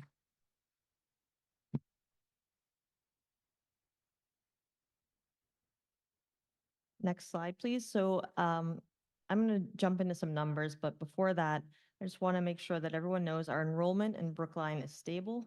And tell us who you are, sorry. Apologies, Neil. Valerie Frias from the school committee on behalf of a unanimous school committee for the overall budget appropriation. Our enrollment is stable. Our future enrollment is unknown. As we heard from the select board, there are issues at play with the federal government. And while we often have lots of folks coming from out of the country, that is certainly one of the big variables. It's no surprise that we, like other town departments, have faced budgetary challenges. We're facing changes in leadership, but our education system is strong in spite of these stressors. Our estimated enrollment for this coming fiscal year is 7,153 students. That's an overall increase, with the largest increase coming in our K-5s and a reduction in our BHS. Next slide, please. And next slide, please. Our FY26 revenue allocation is $142,792,591. That's nearly in line with the revenue that was projected for this fiscal year, a little bit over the revenue projected when we had the override in '23. Next slide, please. So this gets to that $8.2 million budget gap that we've talked about. So it's a gap and not a deficit. I want to make sure that we're speaking in the same language. Our budget had initially increased by 13.1 million. That was the budget presented by the superintendent that included everything that the school department wanted and that we wanted to be doing by our students. Our revenues initially increased by 4.9 million. So we had, again, that $8.2 million gap. We subsequently reduced that to 7.8 through GIC adjustments and a Chapter 70 funding increase. We identified a combination of savings and alternative revenues to close that gap. And again, the FY26 final budget is $142,792,591. Next slide, please. These are all the line items that we adjusted. And I want to thank my school committee colleagues, many of whom are also town meeting members and here in the room. We spent many nights, hard nights, going through these reductions, and we've arrived at the budget we've arrived at, and it's a much leaner system. It will be noticeable in the schools, but we've arrived at a budget that closes that gap. So our non-personnel reductions were 4.5 million, and that's about 58% of the total reductions. I won't go through all of these, but I want to highlight a couple. We level funded the building department. We kept our custodians unionized, but we froze a couple of empty positions. We reduced our out-of-district tuition reserve. We made some salary adjustments that weren't associated with FTE. And this is a big one. We are using our FY26 circuit breaker revenue to fund FY26 out-of-district tuition. And you may say, well, why is that a budget adjustment? The way that we use our circuit breaker revenue historically is that we use this sort of the past year to predict our planning for the year forward. And so this is actually going to be pulling in some money from FY27 to spend in FY26. These are, next slide, please. These are the personnel reductions. If you followed along, I don't want to go through all of these, but these are all of the reductions we made. It's 36.7 FTE, 42% of our total reductions. It's a lot of people. It's the Office of Educational Equity. We paused the Director of Civil Rights and Bullying Prevention. We lost a vice principal position, several paraprofessionals through our BEAT program, our youngest learners.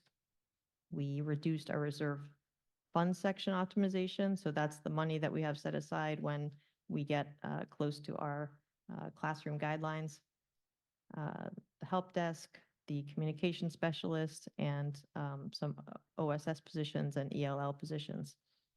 Next slide, please. So this is the breakdown of our budget.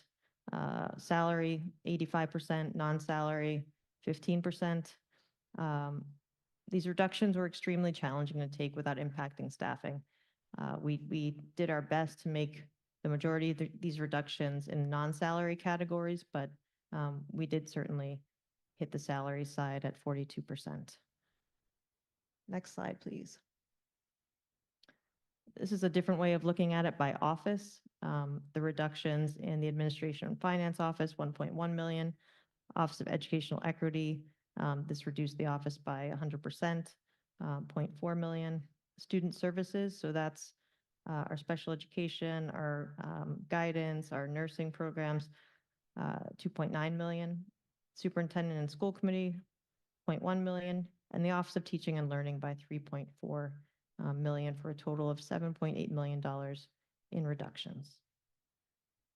Our budget drivers are still, our special education costs are still the principal driver, 13% increase, but also our salaries, our contractual obligations increased by approximately 8% between FY25 and FY26.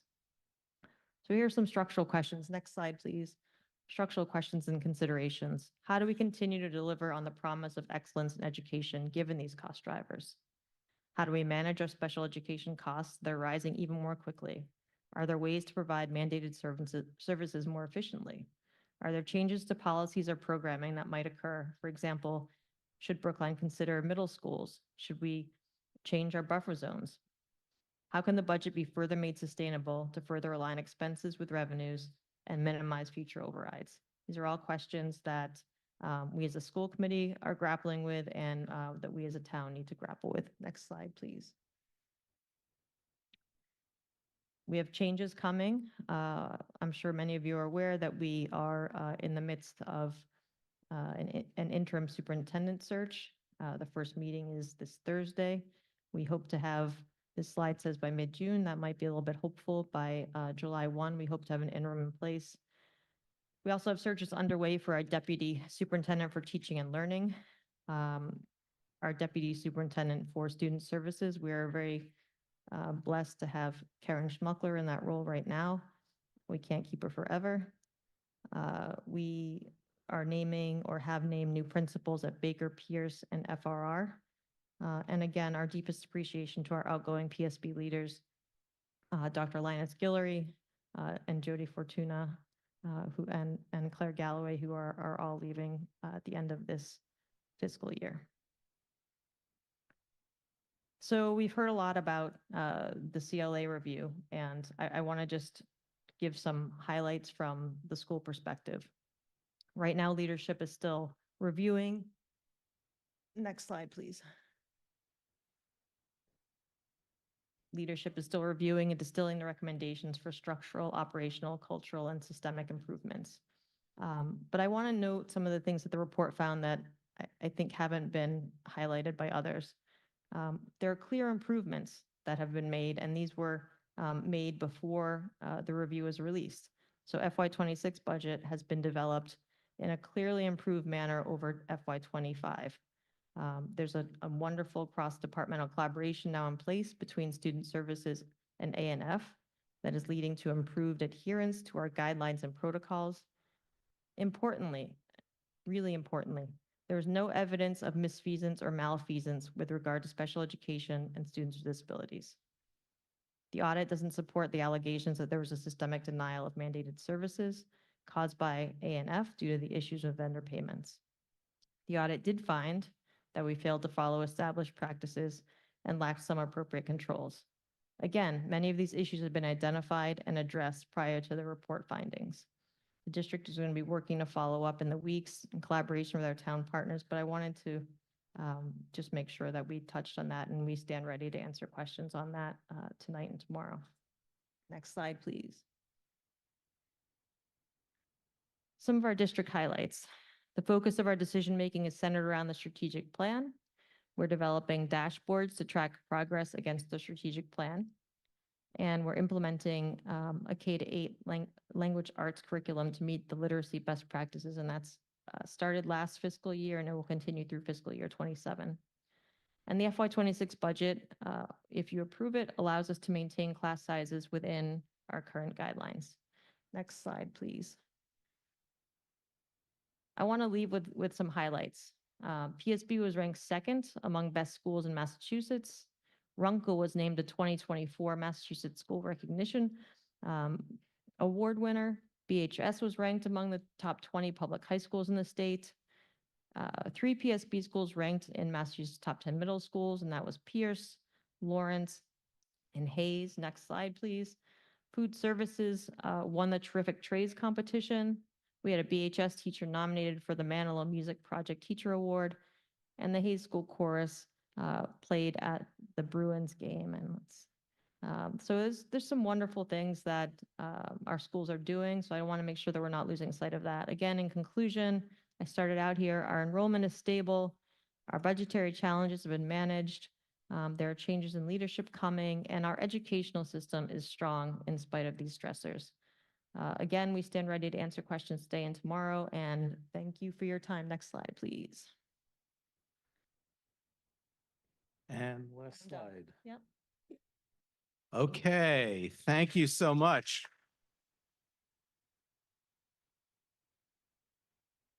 So now we're ready to proceed to the budget. I'll try to inject a little energy, keep us awake. And so this is the way we're going to proceed. As we've done in past years, we go through the various items and we get to one where you have a question. You can come up to the microphone. I'll just warn you that a lot of new people in the room. I'm terrible with names, so if I don't know your name, I apologize up front. I'll identify you. I'll say, okay, Mike 2, that's Mike 3, 4, 5, 6. I'll try to get folks in the order they come to the mic, or if you're remote, you can enter that you wish to ask a question in the chat. So the first, we're going to start with the special line items, and then we'll go to the CIP items one by one. Then free cash. And at that point, once we're done with free cash, which is not free and it's not cash, at that point, we will debate the Lebovitz amendment. And I expect we'll have a robust, respectful debate. And because we can agree to disagree agreeably. That makes sense? And once we're done with that, we'll have a vote on the amendment, and then we'll proceed to the departmental budgets one by one. Or actually, I'll probably do them in groups, as I did last year on the second day of the budget. We will have separate votes on 4 CIP items that require bonding, and those, for technical reasons, each need a 2/3 vote. So when we get to those items, I will then call for a vote. So with that said, we're going to start on, and if you can read along with me, it's Article 9, Supplement 1, and we're starting at page 3, and it's the first item is transfers, the various conditions of appropriation, including transfers among appropriations, procurement contracts and leases, allocation of salary adjustments, stipend salaries of elected officials, vacant positions. And if I see nobody, I'll proceed. And the next set of items are enterprise funds. So we have the Golf Enterprise Fund and the Water and Sewer Enterprise Fund. I see a question on one of those, Mr. Richmond, on mic 6. Thank you, Mr. Moderator. Clint Richmond, Town Meeting Member, Precinct 6. I'm going to speak on, or ask a question on the Water Fund. The town is a member of the American Water Works Association and a customer of the MWRA. The MWRA water is some of the best in the country, so we should be grateful for that. However, on the wastewater side, the MWRA has a serious disposal problem, and they've been selling dried sewage sludge to consumers as fertilizer under the brand Bay State Fertilizer. If you see it, don't buy it. While sludge does contain nutrients, it is also highly contaminated with various toxic chemicals such as PFAS, pesticides, microplastics, pharmaceuticals.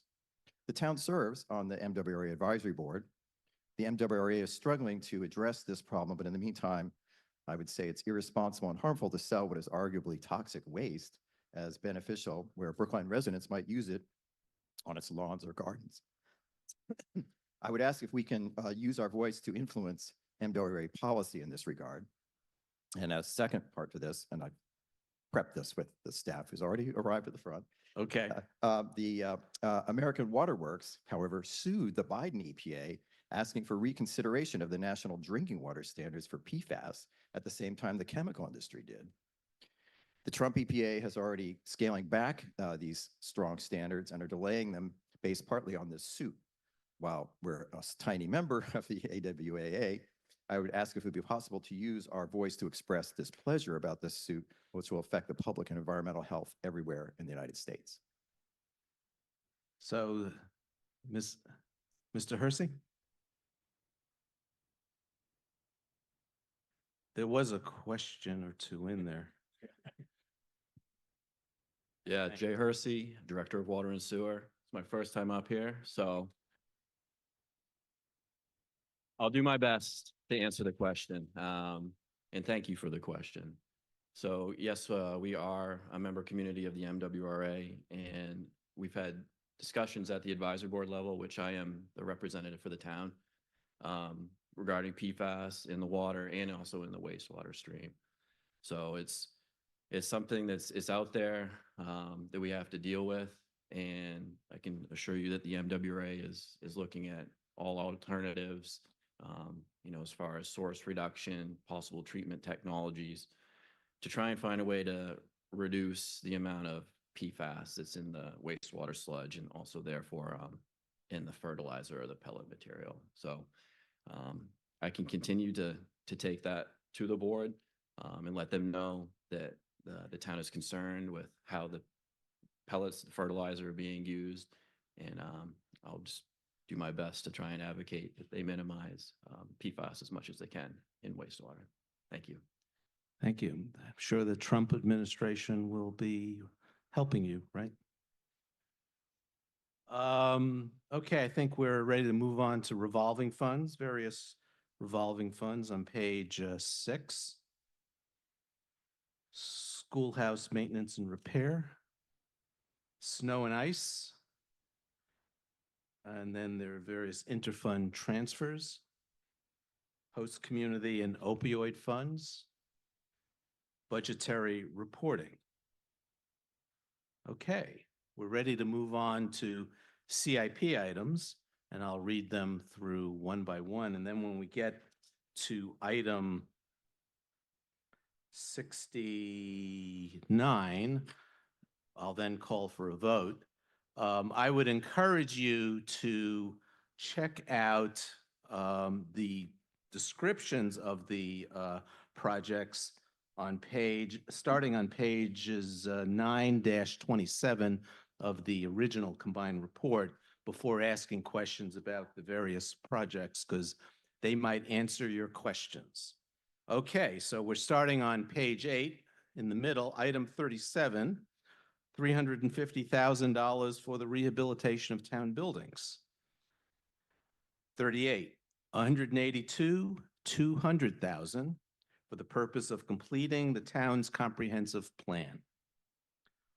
39, $375,000 for the rehabilitation of engine 5.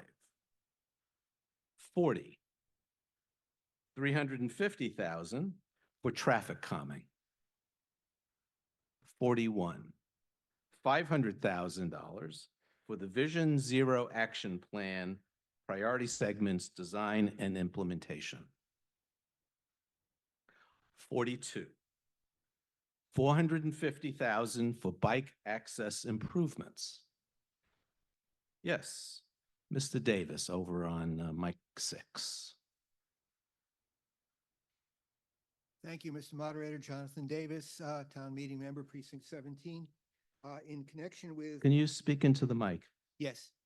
In connection with item 42, I noticed that it says funds will be used for the design phase of bicycle improvements for Park Street, $200,000.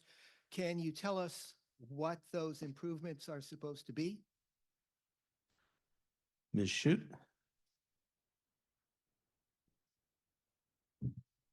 Good evening. Erin Shute, Commissioner of Public Works. Our Transportation Administrator, Amy Ingalls, is here, and she's going to come up and talk to you about the bike access improvements. Ms. Ingalls. Evening, everyone. So Park Street. And you are? Oh, sorry. Amy Ingalls, the Transportation Administrator. Park Street has been identified by the Bicycle Advisory Committee as important to the bike community and a good connection, but they would like some improvements to be made to it to kind of be able to share the street better with and more safely with vehicles. So part of this funding would actually do the design process and figure out exactly what that looks like, but it's more or less a kind of a traffic calming with that intent I have a sort of follow-up question, may I? Sure. How does one get involved in putting opinions or requests into this process? There'll be a series of public meetings. Some will be probably, a regular meeting of the Bicycle Advisory Committee, but there might be some others. There definitely will be some others as well. So just keep an eye on the town calendar. Thank you. And then it comes up to the Transportation Board, doesn't it? Eventually, yes, but we'll, since we don't have a clear idea of exactly what we want Park Street to be, there will be, plenty of design meetings to kind of talk about what that might be. Thank you. Okay, 43, 465,000 for the parking meter replacement program.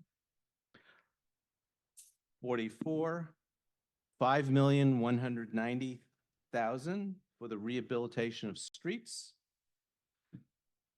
45, 750,000 for the rehabilitation of sidewalks. 46, 280,000 for the Department of Public Works fleet lateral protective devices. 47, $250,000 for a Department of Public Works facility study. Mr. Richmond? Mr. Moderator, did I miss the School Street pedestrian lighting number? What number is that? Well, I have it as 8 in my, but It's not being moved. okay. 48, 800,000 for design work related to the Washington Street Rehabilitation and Complete Streets Program. 49, 145,000 for Big Belly compacting waste stations. 50, 2.1 million for the renovation of Griggs Park. 51, 310,000 for the renovation of playground equipment, fields, and fencing. 52, 185,000 for the rehabilitation of towns and school grounds. 53, 200,000 for the rehabilitation of tennis courts and basketball courts. 55.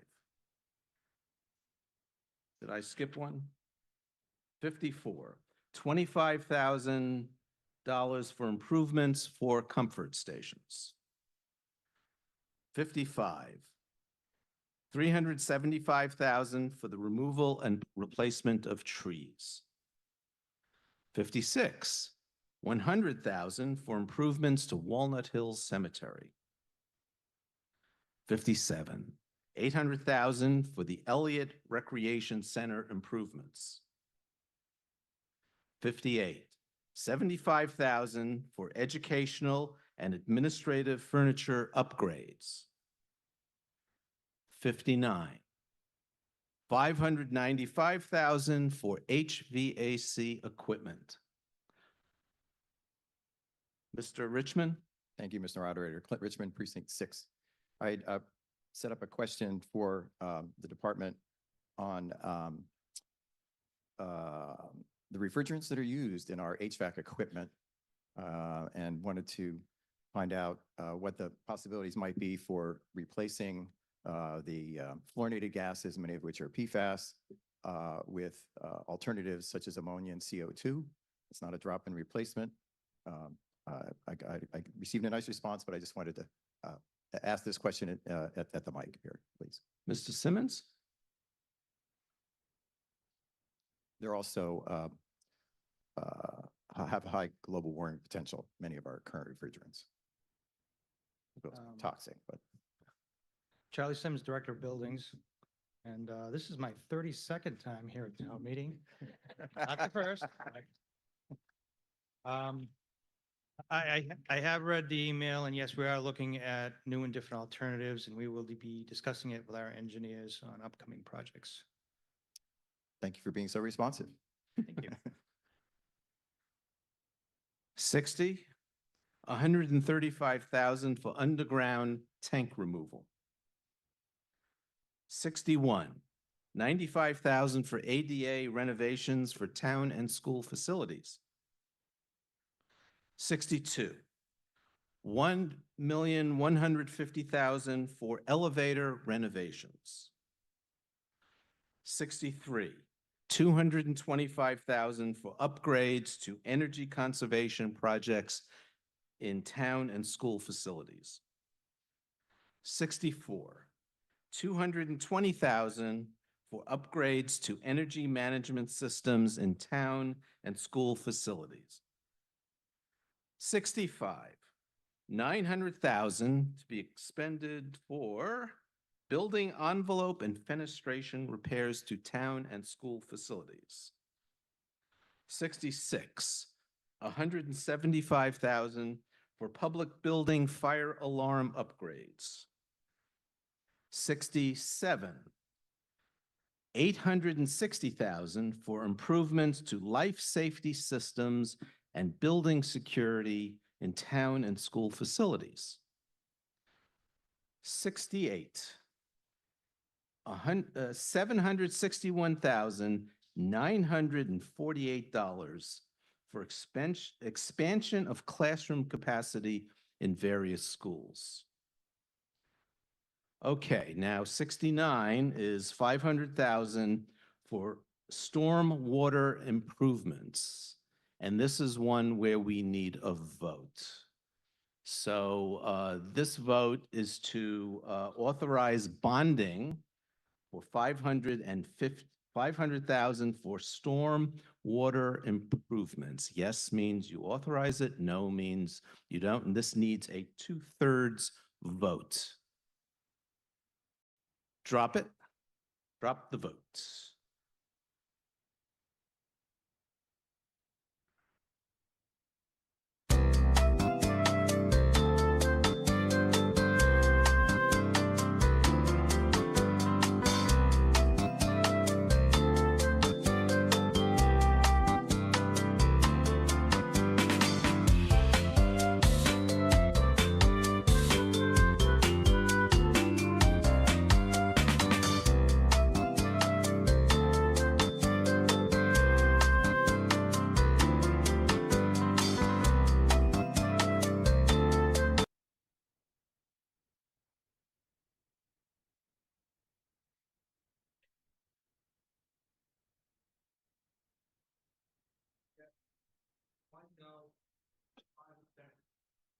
Motion passes 225 yes, 1 no, 5 abstentions. Thank you.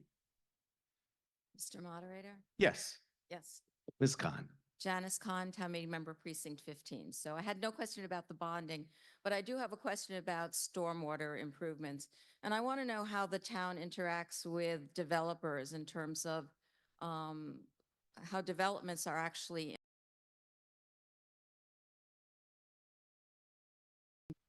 Mr. Hersey?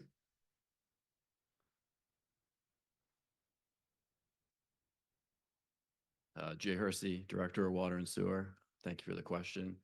We have a pretty rigorous site plan review process where we look at developments and redevelopments and how they're going to manage stormwater on site with a goal that there will be no increase in runoff rate and volume. So it's built into our process. Thank you very much. You're welcome. Thank you.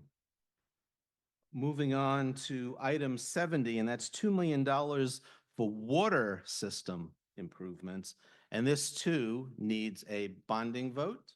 So we're going to have a vote to approve $2 million of bonding for wastewater service improvements. Yes, authorizes the bonding. No, it doesn't. Ready to drop the vote.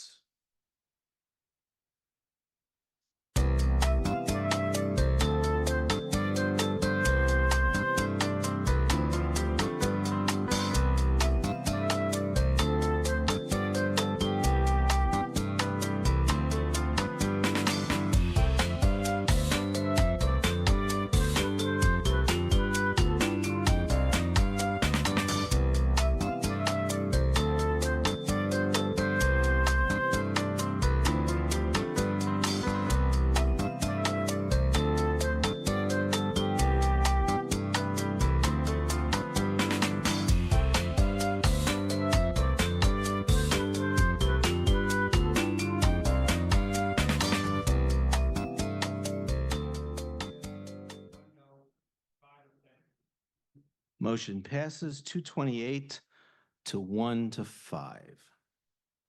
Item 71, and that's $3 million for wastewater system improvements. And this too is a bonding vote.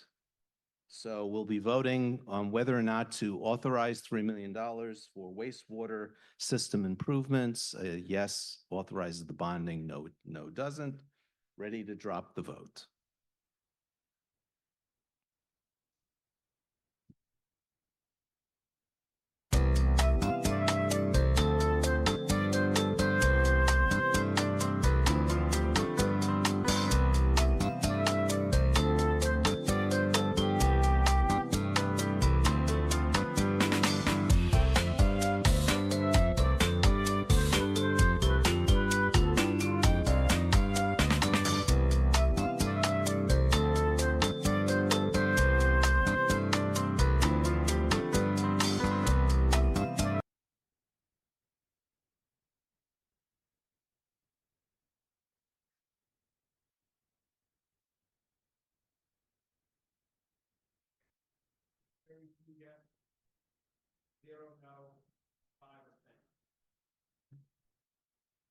Motion passes 232 to 0 to 5. I know each one of these, we're having a few more yeses. So that's interesting. Okay, the last one that's going to require bonding is 72. Let me read the item. This is 1.4 million for roof repairs to town and school facilities. Mr. Richmond, Mike 6. Thank you, Mr. Moderator. Clint Richmond, Precinct 6 again. I didn't prep this question, but I'm hoping that they'll be able to answer this one on the fly about wastewater. Is there any kind of update on combined sewage overflows that the department would like to share? Because that's been a hot topic here in recent years, and I haven't heard anything about it lately. I see a smile with Mr. Hersey. Mr. Hersey. Jay Hersey, Director of Water and Sewer. Thank you for the question. We don't have any combined sewers in Brookline, so there are no discharges in that respect.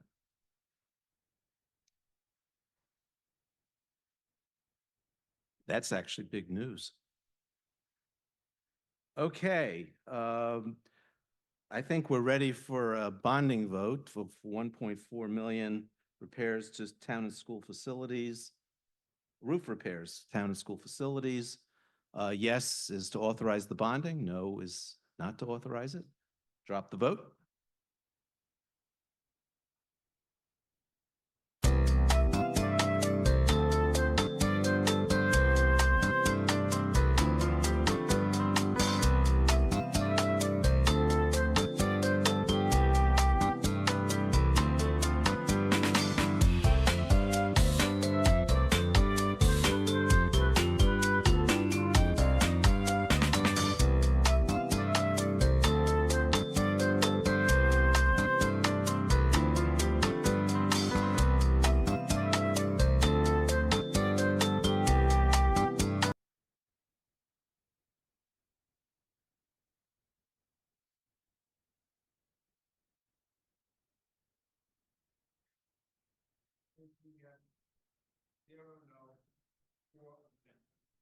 Motion passes 232, 0 no, 4 abstentions.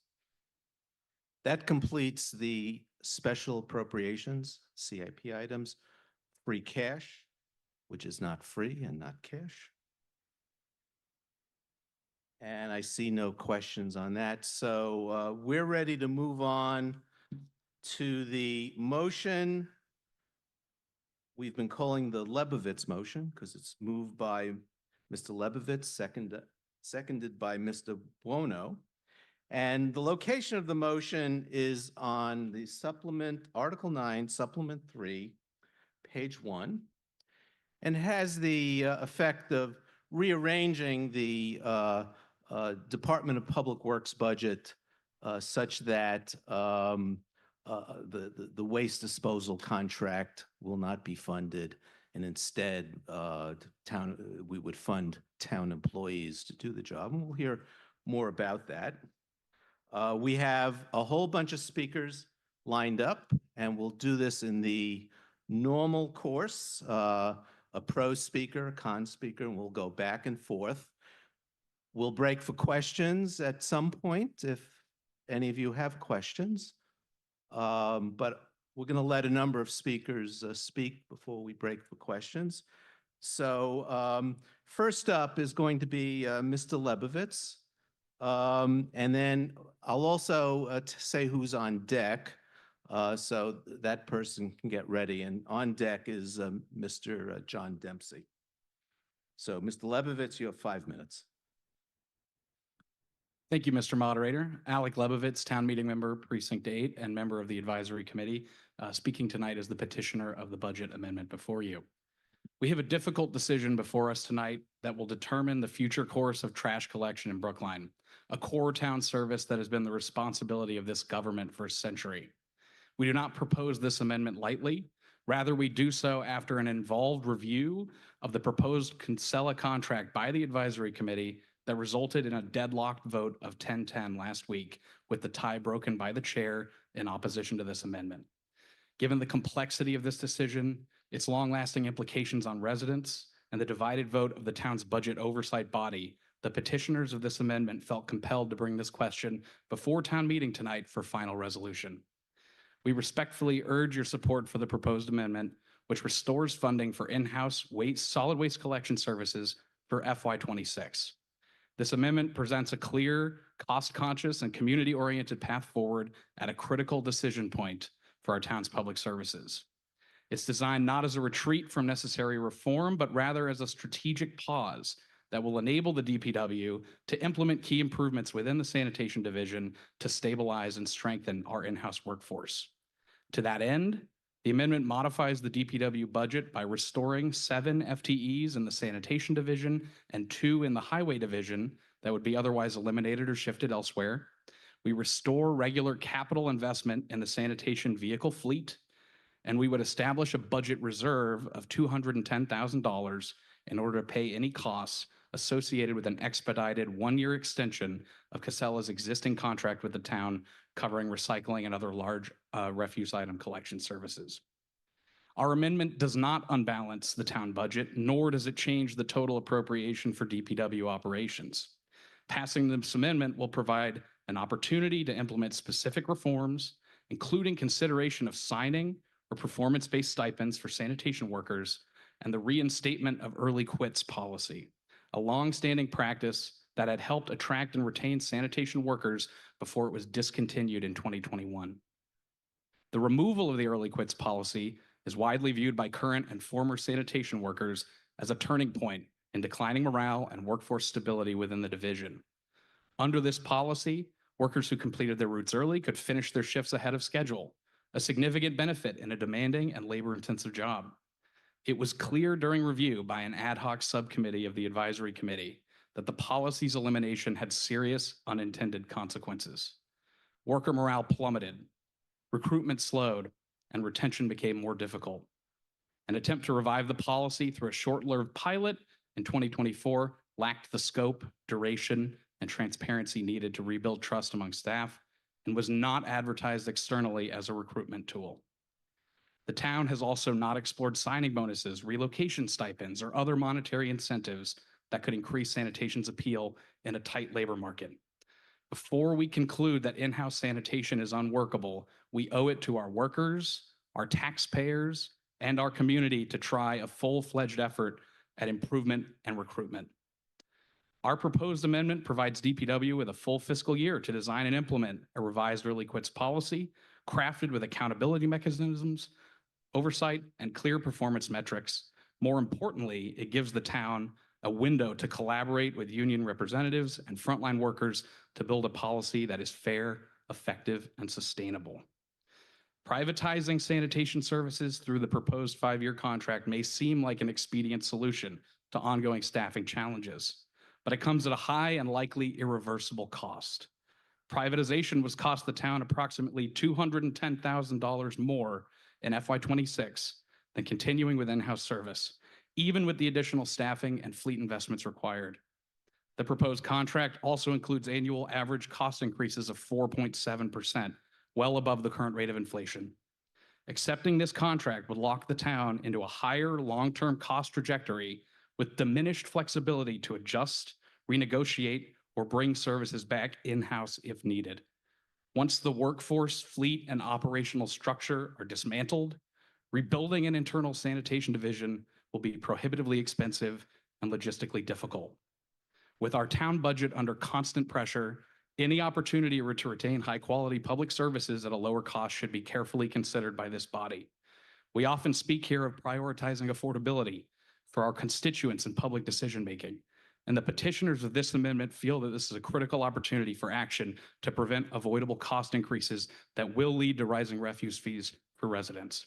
And I'll just conclude by saying we have a member of the sanitation workforce here this evening who'd like to speak. I hope you'll play along with a little bit of a longer debate to allow them that opportunity. I really would encourage you to hear from them directly before making your decision tonight.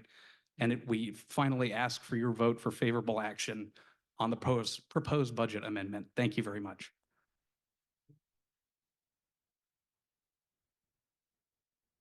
Mr. Dempsey, followed by Mr. Bueno. John Dempsey, Chair of the Solid Waste Advisory Committee. I'm speaking for the committee tonight. SWAC's job is to advise the Select Board on solid waste matters. We meet monthly with the Deputy Commissioner and Director of Highways and Sanitation, the Solid Waste Manager, and the Zero Waste Manager. After two public meetings in December 2024 and January 2025 with the DPW Commissioner, SWAC voted in favor, 6 in favor and 1 abstention to support the DPW's proposed outsourcing of solid waste collection. This was a painful decision because members of the committee, 2 of whom have been public employees in this town for decades and union members, felt for the employees whose duties were going to be changed now. And we, as a committee, had strong beliefs that essential town services should be kept in-house whenever possible.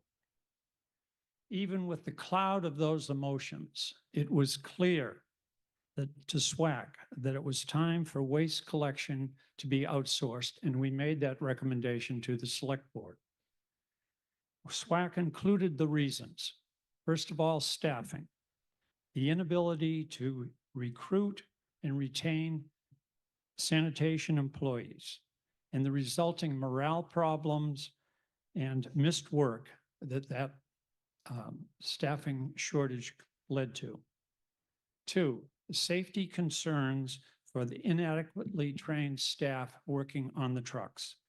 And 3, equipment that had to be repaired or replaced. SWAC also included the benefits of contracting with Casella Waste because we have enjoyed 10 years of excellent service from Casella with our recycling collection.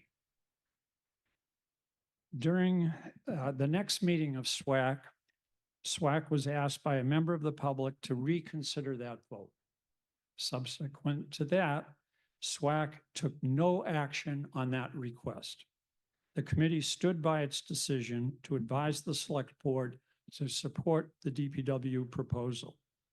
The merits of the proposal outweigh trying to maintain or limp along with in-house collection. Because the SWAC has not met since the amendment was proposed, the following statement is personal. I'm not in the committee right. I've been on SWAC for 19 years. During that time, I've had some familiarity with DPW in general and sanitation in particular. I'm impressed by the men and women who deliver the day-by-day wonderful service, whether it is collecting our trash, solving these problems, planning for the future, being aware of trends. It saddens me personally to see a service outsourced, but I'm encouraged that we have a path forward. The proposal from the DPW is a good one. It's based on reason, it's based on careful negotiations, and it's based on nobody being laid off. To delay it at this time will have enormous consequences in staffing, morale, essential services, safety, and finances. I urge you to vote no on the amendment. Thank you. Thank you. Mr. Buono, followed by Mr. Rubenstein.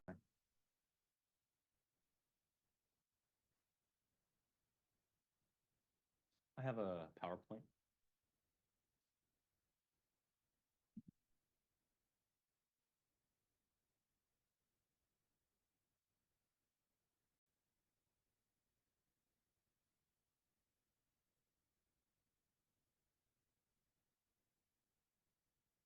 Anthony Buono. Anthony?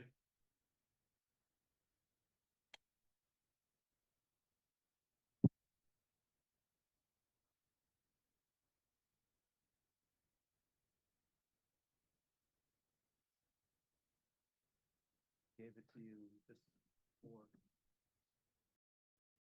I think I emailed it to the TM. Yeah. Okay.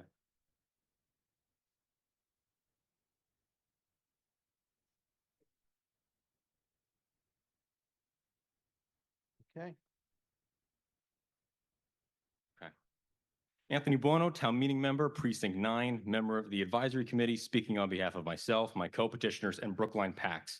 I rise today to speak on one of town meeting's core responsibilities, keeping Brookline on a smart and fiscally responsible path. Many of you have heard me speak on similar issues before, and you'll hear me again whenever the town faces major financial decisions. After careful analysis during the Advisory Committee process, I've concluded that this is not a financially responsible contract. Town meeting should choose not to fund it by voting yes on this budget amendment. I want to begin by saying I'm not principally opposed to privatization. Sometimes private companies can absolutely offer economies of scale, improve efficiencies, and limiting costs. This just isn't one of those times. The Department of Public Works and the Select Board have been upfront.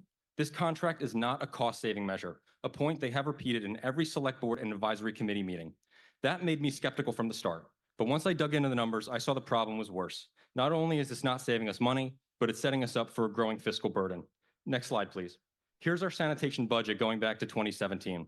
Every year we spend the most on services, then personnel, then capital. Since 2021, capital contributions have steadily declined. Some of this is because investment has came from other sources, but look at what's growing, services. They are driving the runaway costs more than anything. Next slide, please. The vast majority of those service costs come from our previous recycling contract with Casella. Next slide, please. This chart shows the average year-over-year percentage increase in each budget bucket. Services have increased 7% annually. Personnel cost, just 3%.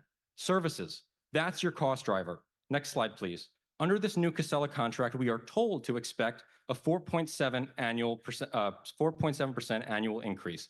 But that's not a cap, it's a floor. The contract gives Casella full authority to raise prices when wages increase or diesel prices go up. They're tied to the prevailing wage. And based on their history, I expect that pattern to continue. Next slide. Here's a perfect example. When Casella won the recycling contract back in 2015, that's a screenshot of the 2015 recycling contract, the projected cost between 16 and 17 was supposed to only go up $25,000. What did we actually see? Next slide, please. We saw a $221,000 increase in that next year. That's how we end up with those 7% annual hikes. Much of that was due to changing recycling markets, absolutely. But that's the whole point. Private contractors can't guarantee stable pricing. And once we lose internal capacity, we cannot adapt. Outsourcing more of our sanitation services only deepens our vulnerability and weakens long-term budget stability. Next slide, please. Now let's look forward. Assuming historic trends continue in the later years of this contract, privatization will cost $500,000 more per year than keeping it in-house. Look at the orange and blue lines. Orange assumes that we invest a tiny incentive to attract more workers. And to be clear, this was actually never brought up with the workers directly. That conversation never happened. If it was alluded to in my document last night, I apologize, but that never took place. The blue assumes we just fill the open positions without any increasing pay. Either way, the difference is marginal compared to privatization. You can barely tell the difference between the lines. That's because investing in our workforce is the fiscally responsible move. Next slide, please. The picture gets worse over the full 5-year time horizon. Next slide, please. Even if Casella keeps price increases modest, we're looking at $800,000 to $1.5 million more than in-house services 5 years cumulatively. And if we sell off our capital equipment, we'll lose the ability to reverse course, locking ourselves in. We've heard Chair Dowdy rightfully claim we are in a structural deficit. The contract will make it worse. If you care about our bond rating, as I do, we should not chain ourselves to a more expensive, profit-seeking service provider. Next slide, please. Some people I've talked to are worried that if we don't go through with the contract, then no company will want to make a deal with us. I don't fear that. Why do I think that? Because Casella has our transfer station as their address on Google. They do 100 tons of private trash, not Brookline trash, through that transfer station every day. So next slide, please. I want to go over quickly how we got here and if in-house can work. Brookline has collected its own trash longer than I've been alive. In 2017, when privatization was floated, the union responded with a staffing concession going from 9 to 7 workers. By 2019, we had 1 consistent vacancy. The system held, but it was difficult, and I'm not going to say that it wasn't. Then came 2021. In the midst of COVID, 3 sanitation workers left. Why? Because in the midst of COVID, the town removed a core collectively bargained for benefit, early quits. This long-standing provision let workers leave after completing their routes, something even Casella drivers enjoy today. Was there issues? Of course there was. Does this mean we privatize? Absolutely not. The DPW did try a short pilot to restore early quits, but it lasted 2.5 months, even though onboarding takes 5 weeks. And they only recruited internally. It was not open to outside applications. Meanwhile, DPW also argues that we should prioritize due to worker injuries. But yard waste, the most dangerous task in sanitation collection, is being kept in-house. The most dangerous part of sanitation we're keeping inside. That doesn't add up. Now I'm going to just skip to the end because I'm out of time. But I'm going to say, town meeting members, no matter what you hear tonight, you have a choice. You can either invest in public services or hand over control to a multi-billion-dollar publicly traded company.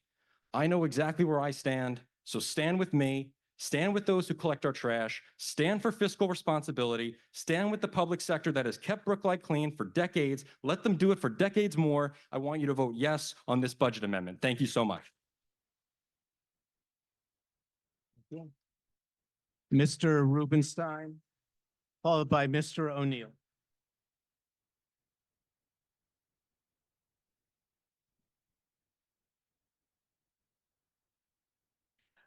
Michael Rubenstein, Select Board, speaking on behalf of the Select Board. To begin, an apology. The Select Board supplemental report on the proposed amendment used the term rogue to describe this budget amendment. Considering this amendment is a legitimate exercise of town meeting's authority, using the word rogue was inappropriate, and on behalf of the Select Board, I apologize for its use.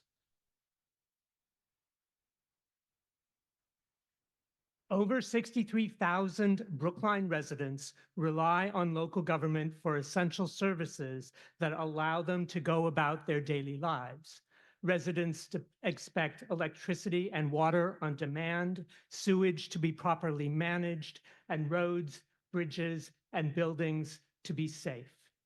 Just as importantly, they expect their trash to be collected reliably. These services directly affect residents' quality of life, and it is our responsibility to deliver them effectively and efficiently. Arlington, Beverly, Boston, Braintree, Chelsea, Dedham, Everett, Lexington, Lynn, Malden, Medford, Melrose, Milton, Newton, Quincy, Revere, Somerville, Waltham, Watertown, and Westwood all contract their trash collection to the several businesses that compete to provide these services. Cambridge, a much wealthier community than Brookline, is the only other town or city within Route 128 where municipal employees collect curbside trash. Supporters of this amendment haven't shown anything unique about Brookline to justify ignoring best practices from nearby communities. DPW, the union, and the employees have been working together to provide curbside trash collection for many years. Current challenges predate the pandemic, and the solutions that have worked in the past have broken down as the requirements and solutions for curbside trash collection have changed. Supporters of the amendment have pointed to the early release program as a key benefit for attracting and retaining sanitation workers. When it began in 1997, during discussions to contract out trash collection, the program had two parts. Workers could leave early if routes were finished, but all had to stay if the routes weren't. Over time, DPW had to assign other staff to finish routes when sanitation workers left for the day. In 2021, the program was ended because it was no longer working and was unfair to the other DPW union employees who covered for the sanitation workers. In 2024, the town and union created a new pilot for early release through agreement with safeguards to ensure all trash was collected. Despite collaboration, 2 additional staff from the Highway Division, and 2 extensions to the pilot still failed to stop draining resources from other DPW divisions when sanitation workers didn't or wouldn't stay to collect all routes. Why can't we attract sanitation workers by paying them more? According to our agreement with the union, all employees at the same classification must be compensated equally. If we raise the salary of sanitation workers, over 120 other union employees in DPW, as well as union employees in other departments, will also demand pay increases, which we can't afford. Our current contract for recycling and hauling trash away from our transfer station expires on June 30th. If this amendment passes, DPW will have 34 days to renegotiate with a business we just backed out on and also prepare backup plans to keep curbside collection going if there is no contract by July 1st. DPW's team for picking up trash and yard waste is already stretched thin, and the resources for collecting recycling will not come cheap, whether in the morale of other DPW employees drafted or emergency contracts to provide this service. The risks introduced by upending the DPW's decision are simply too high to be taken on for such a basic service. In summary, there are several reasons, any one of which justify rejecting the proposed amendment. Number 1, if this amendment passes, Brookline residents risk not getting their trash and recycling picked up, as well as more rodent activity starting on July 1st. Number 2, this amendment will cost more than presented, both in time and money. Number 3, almost all municipalities in the area have privatized their trash collection, and we don't have a compelling reason to be different. Number 4, a 1-year pause won't solve a problem that over 2 decades of effort couldn't fix. And number 5, the proposed solutions for keeping trash collection in-house are unfair to the 133 remaining DPW employees. Thus, the Select Board, after due deliberation and with respect to all parties involved, unanimously recommends no action on the proposed amendment. Thank you. Thank you. Mr. O'Neill and then Mr. Bors. Thank you, Mr. Moderator. Good evening, everyone. I'm Darnell O'Neill Sr. I'm a man. I'm a lifelong resident of this town meeting member from Precinct 4 on my 5th term. I've served on the advisory committee for 5 years now. I know I'm not going to be redundant. you guys already heard about what early quits are. But I would like to say this. So about 20 years ago, I stepped over to that microphone and said this to this body. God grant us the serenity to accept the things that we cannot change, the courage to change the things that we can change, and the wisdom to know the difference. Voting yes on this amendment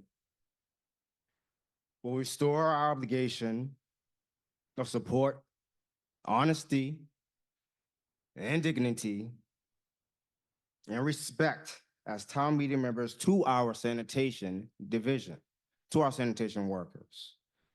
Town meeting member Arthur Conquest, who I admire, said something at a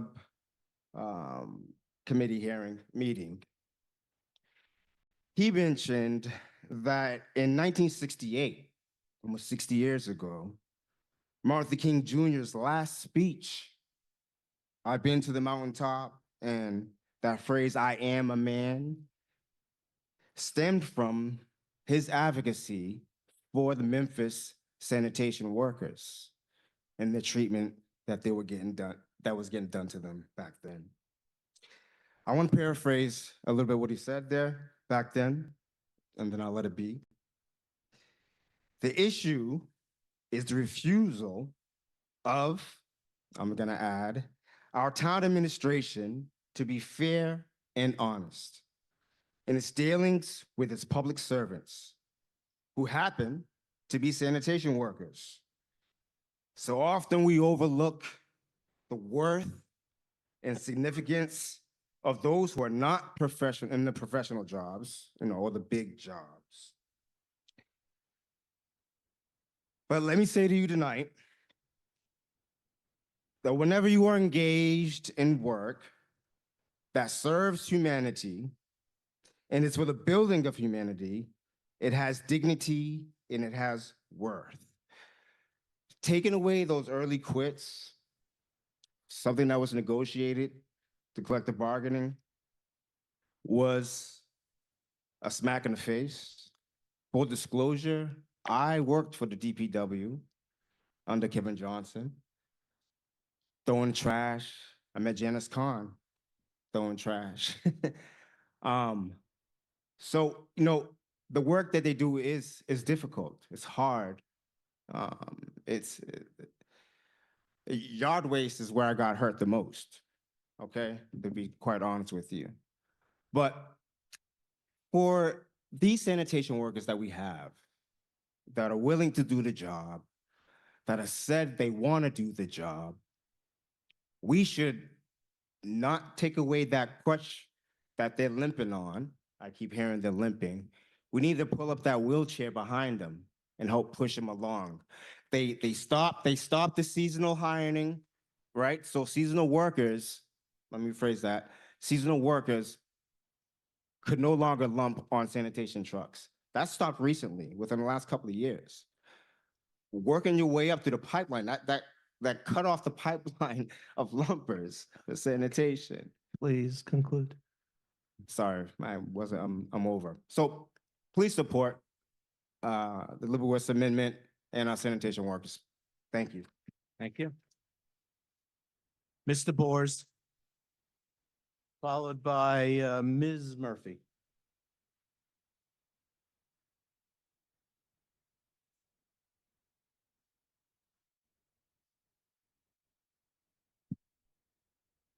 Good evening, Harry Bors, town meeting member from Precinct 3, as well as a member of the advisory committee. And I've listened to much on this issue over the last few weeks from both supervisors and workers. And let's be clear, no director longs to give up the strength or the leverage of overseeing a large sprawling operation, but directors and division heads, people with long tenures and deep roots here, have told us clearly, what we have simply does not work, and it's dragging everything else down. That change is essential.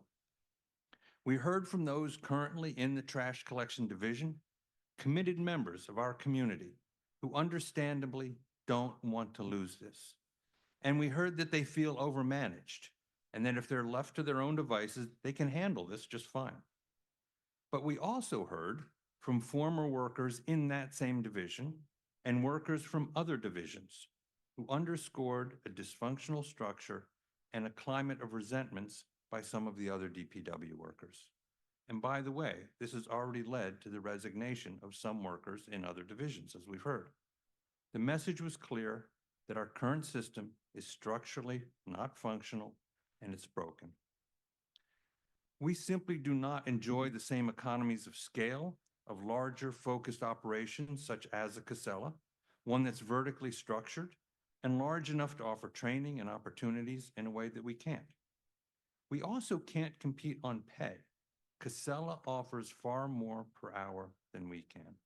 We offer good pension benefits, we offer good health care, but in the marketplace, wages are what seem to count the most, and we're unable to hire people. And we're not alone in dealing with this, as we've heard nearly every other community is either has or is converting to dedicated outside operations. Other than Brookline, no one else in 128 has operation in-house, with the exceptions we heard of Cambridge, which of course is rich and sort of plays on its own ball field. Brookline is the stark outlier, and sometimes that's actually a good thing, but not in this case. The other thing that we heard loudly and primarily, and we heard a moment ago, is that workers in this division want to bring back the system of early quits. Get through your route quickly, and you can leave. Go home, go to a second job, whatever it may be. But still get paid by the town for a full day and all of the attendant benefits. This vestige of the past remains only in a handful of places these days, for obvious reasons.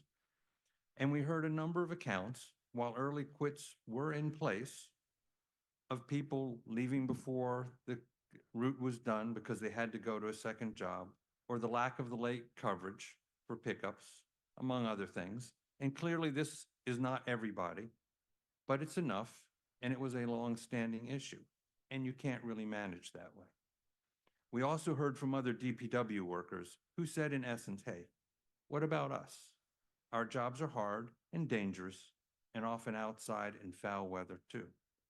Though let's be clear, trash collection is indeed hard, and it is often dangerous work. I come from a family with public workers and union members, and I do understand and appreciate the notion of working not just for an organization, but committing to a community as well, and the obligations and the responsibilities that we have to each other. So I don't arrive at this decision lightly, but reverting to a system that is clearly, structurally not functioning, and one that has garnered the resentment of other workers is not a path forward. We're at a spot now where no one working for us will lose a job. Everyone will continue to be salaried with full pension and full health care benefits. Following the recommendation of the proposed amendment in front of us, though, trying to chase those golden days will broadly be unfair to other DPW workers and simply prolong the operational crisis that we've been mired in. Regardless of how you vote this evening, it won't be an easy decision, and I respect that. But for me, I'll be voting no action on the proposed amendment in front of us. Thank you. Thank you. Ms. Murphy, followed by Mr. Van Scoy. Thank you, Mr. Moderator. Jocelyn Murphy, Precinct 16, speaking as a resident, former town council, and former relative of a sanitation driver. As Dr. King said on the eve of his assassination, all labor has dignity. While our sanitation employees were hard at work collecting 30 tons of our trash every day during the pandemic, a single fateful mistake was made. A key negotiated benefit was summarily revoked. This decision caused a cascade of predictable events that DPW management has been challenged with ever since. Several employees quit, unable to maintain the second jobs they need to stay above the poverty level. With no offsetting incentives offered for doing this work, the DPW has struggled to hire and retain sanitation employees ever since, causing highway employees to be reassigned to work they didn't sign up for and overtime to skyrocket. Predictably, several of these employees also quit. In addition, hiring was paused in anticipation of this contract. This is not the fault of these employees. Because of the predictable consequences of this mistake, the Solid Waste Advisory Committee, Select Board, Advisory Committee, and now you have been told that if we don't fund this 5-year, $26 million escalating contract, chaos will ensue. We will owe the contractor damages and our trash will not be collected come July 1st. But convincing evidence otherwise is the pledge from our dedicated DPW employees that they will collect our trash today, tomorrow, and on July 1st. In exchange for this commitment, it is our obligation as a community to restore their tools and their dignity. The only way this will happen is if the Leibowitz Amendment is approved. Some details about the contract we've been instructed to fund. There's no amnesty requirement. Although collections take place at schools and playgrounds, there's no requirement that Casella's employees be subject to Corey review or drug and alcohol testing. Ours are. Casella's employees are not prohibited from striking. Ours are. And complaints against Casella and Brook Online include property damage, fumes, spillage from their trucks, violations of the noise bylaw, and failed collection. They plan to collect trash with 3 trucks, even though we deploy 4. And despite all of this, we will be paying Casella substantially more than if we retain trash collection in-house. This contract is expressly conditioned on your vote. If the Leibowitz Amendment is approved, the contract will terminate, and by its express language, we will have no liability whatsoever. And Casella, the value to Casella of dumping 100 tons of their trash every day at our centrally located transfer station is so great. It is unreasonable to conclude. suggest they would not readily agree to an extension of the current recycling contract, just as they have before. Please vote in favor of the Leibowitz Amendment. Thank you. We'll take questions after 3 more speakers. Then we'll take questions. So next up is Mr. Van Scoyac, and after that is Mr. Richard Murphy.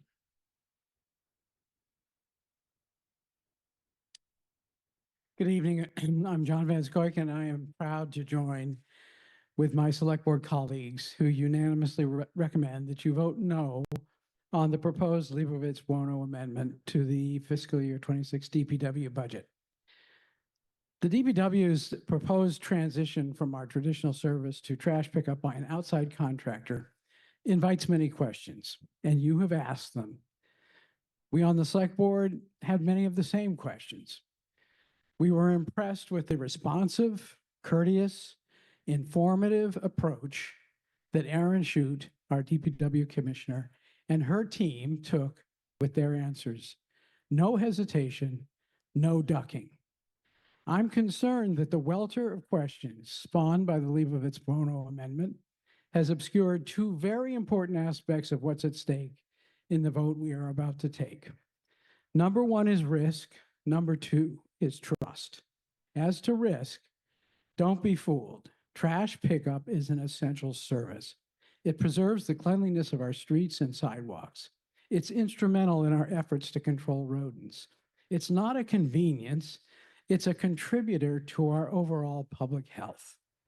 The Leibowitz-Buono amendment proposes that we ignore the hit or miss record of our hardworking but overwhelmed municipal workforce, which lately has been shorthanded even as advertised openings go begging. Trash left sitting out for hours or overnight because of worker shortages is an unacceptable risk. That's not the only unacceptable risk. Professional leadership of municipal departments is a special calling. It requires deep knowledge of operations, strong personalities capable of inspiring teamwork, and skillful navigation of public processes, such as this one, that maximize public participation in decision-making. We can't afford to lose top-flight managers of our departments, And when key positions need to be filled, we can't afford to be known as a town that treats the informed judgment of professionals as just another opinion and negotiated contracts as just pieces of paper. That brings me to the matter of trust. We trust Erin Shute and the DPW she leads. We trust her and her team to deliver the best of playgrounds and parks, and they haven't failed.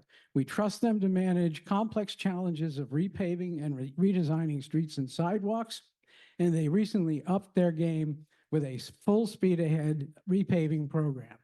We trusted them when they guided us to the transition to pickup of recyclables by a private contractor.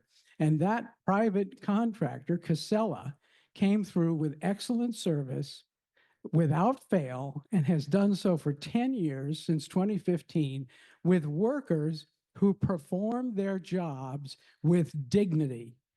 By saying no to the Leibovitz Bono amendment, we will again be putting our trust where it has been earned with the DPW leadership that has served us so well. I thank them, and I thank you for your attention. Thank you. Mr. Murphy, then Mr. Warren, and then we'll go to questions.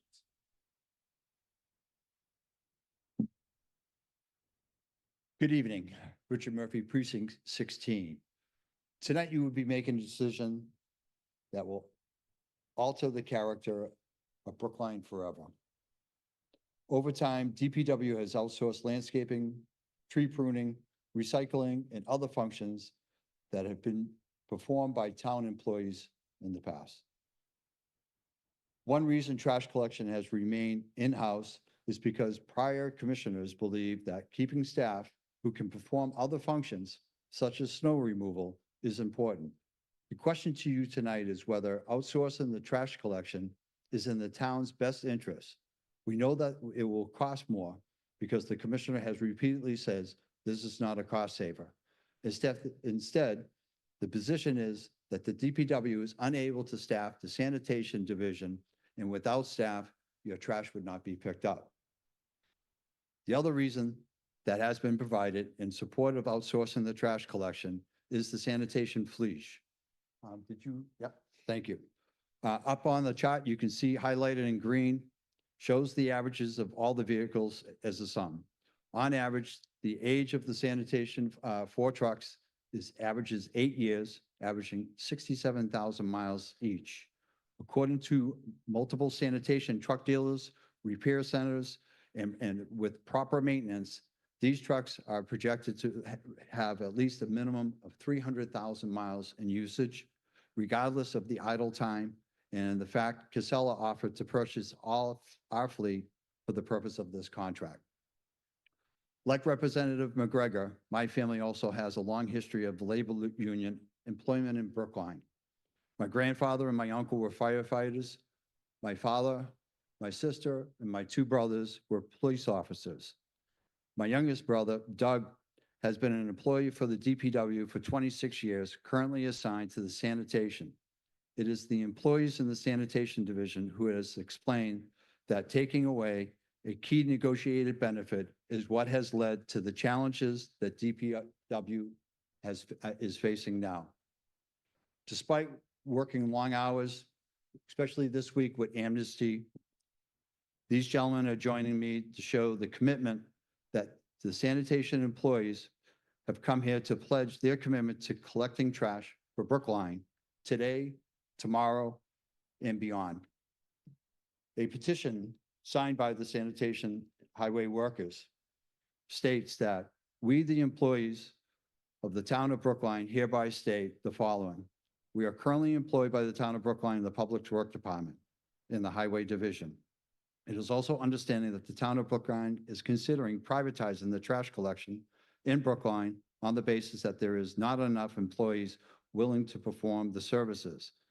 As members of ASHME Local 1358, the employees of the Department of Public Works, we pledge to continue to support the residents of Brookline as we have to do the best of our ability every week by providing trash collection services now and after July 1st. We have 8 employees that had signed this petition. The highway department management team had surveyed their field on Wednesday, and they asked the employees, if we bring back early quits, would you do sanitation? And this is the result of doing that. And that's why we were up at the sanitation department on Thursday. So I'd like to introduce my brother. I'd like to introduce my brother to my left, Doug Murphy, Spence Decent, and Charlie Trumper, excuse me. And Spence would just like to say a couple of words, please. Except you're out of time. Okay. 30 seconds? 30 seconds. 30 seconds. Does that work? Yeah, that's fine. All right. Keep going. Mr. Moderator, And- Mr. Destine is on the speaker's list. Well, then he can speak in his, when he's called, in his chance after questions. Yeah, I'm fine talking. No, do we need more time then? Oh. 30 seconds, which is added to the other Yeah. side. That's okay. Hi, my name is Spencer Destine. I've been here for over 10 years doing sanitation. I'm gonna make it short and sweet, but I like doing sanitation. I do not want to go back to highway because it's always an issue over there. I'm not gonna lie. I'd rather stay where I'm at. Probably guys see me doing the arm truck, running around. I even stay late helping when there's trash not picked up. Sometimes I'm not in, and I've gotten calls saying if I can come in and help out, in which I'm always down to help out with anybody. And I would like to say, would you please say yes, yes to this amendment? And thank you.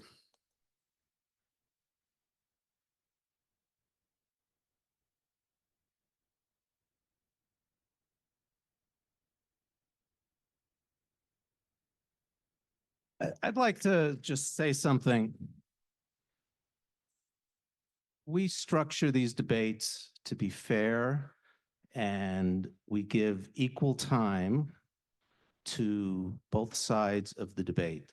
And I work very hard to equalize the number of minutes. And I'm just floored by what just happened. Okay. Okay, Mr. Warren.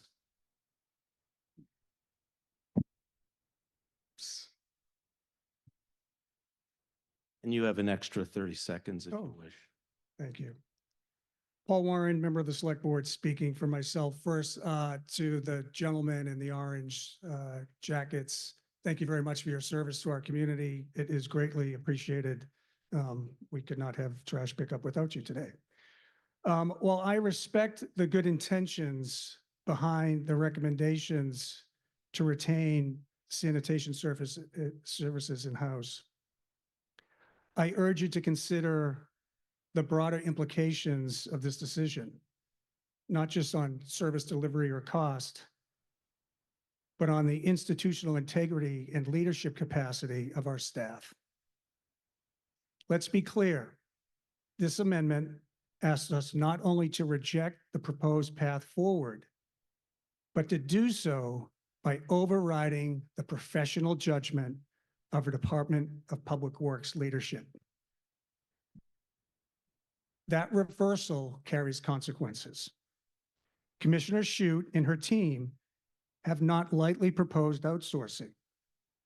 They have spent years attempting to stabilize the in-house sanitation division. They piloted a revised early quits program. They reassigned highway division staff. They proposed competitive wages and new staffing models. They are not disengaged. They are frustrated by the structural limits of what they can do under current conditions, and many of those are market conditions that are outside of their control. To now reject their professional assessment and instead impose a return to a model they view as unsustainable sends a powerful message. It communicates that decisions grounded in operational expertise, safety assessments, and fiscal planning can be second-guessed by those without operational responsibility, regardless of the consequences. That just doesn't demoralize frontline workers. It risks demoralizing senior leadership. It makes it harder to recruit and retain the high-quality department heads that we, all of us, depend on in Brookline to be run well. Moreover, such a move could undermine confidence in the town's ability to execute long-term strategic planning. Who's going to bring things forward if they can just be reversed? If after months of public process and contract negotiations, we signal that operational recommendations can be reversed late in the budget process, we inject uncertainty into every future contract discussion, not just in DPW, but across every town department and the multiple industries that we work with. We are becoming untrustworthy in the industry. If we value strong municipal leadership, we must respect the responsibility we've delegated to our department heads.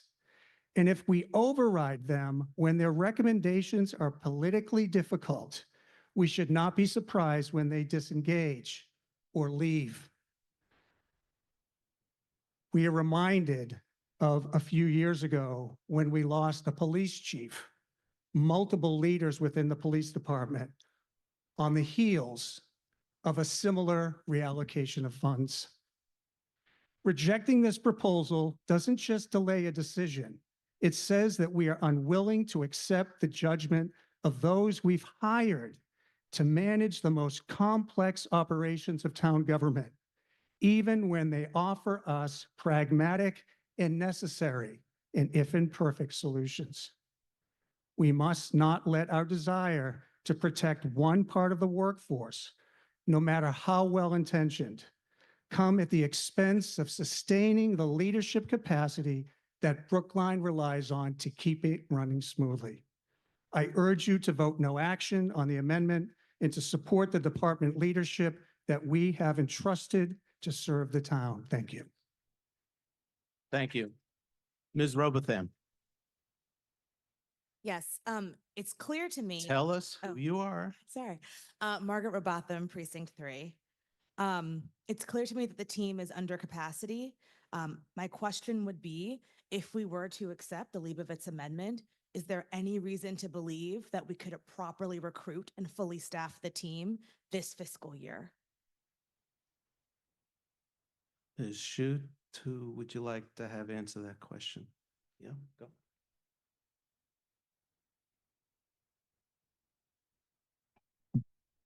Good evening.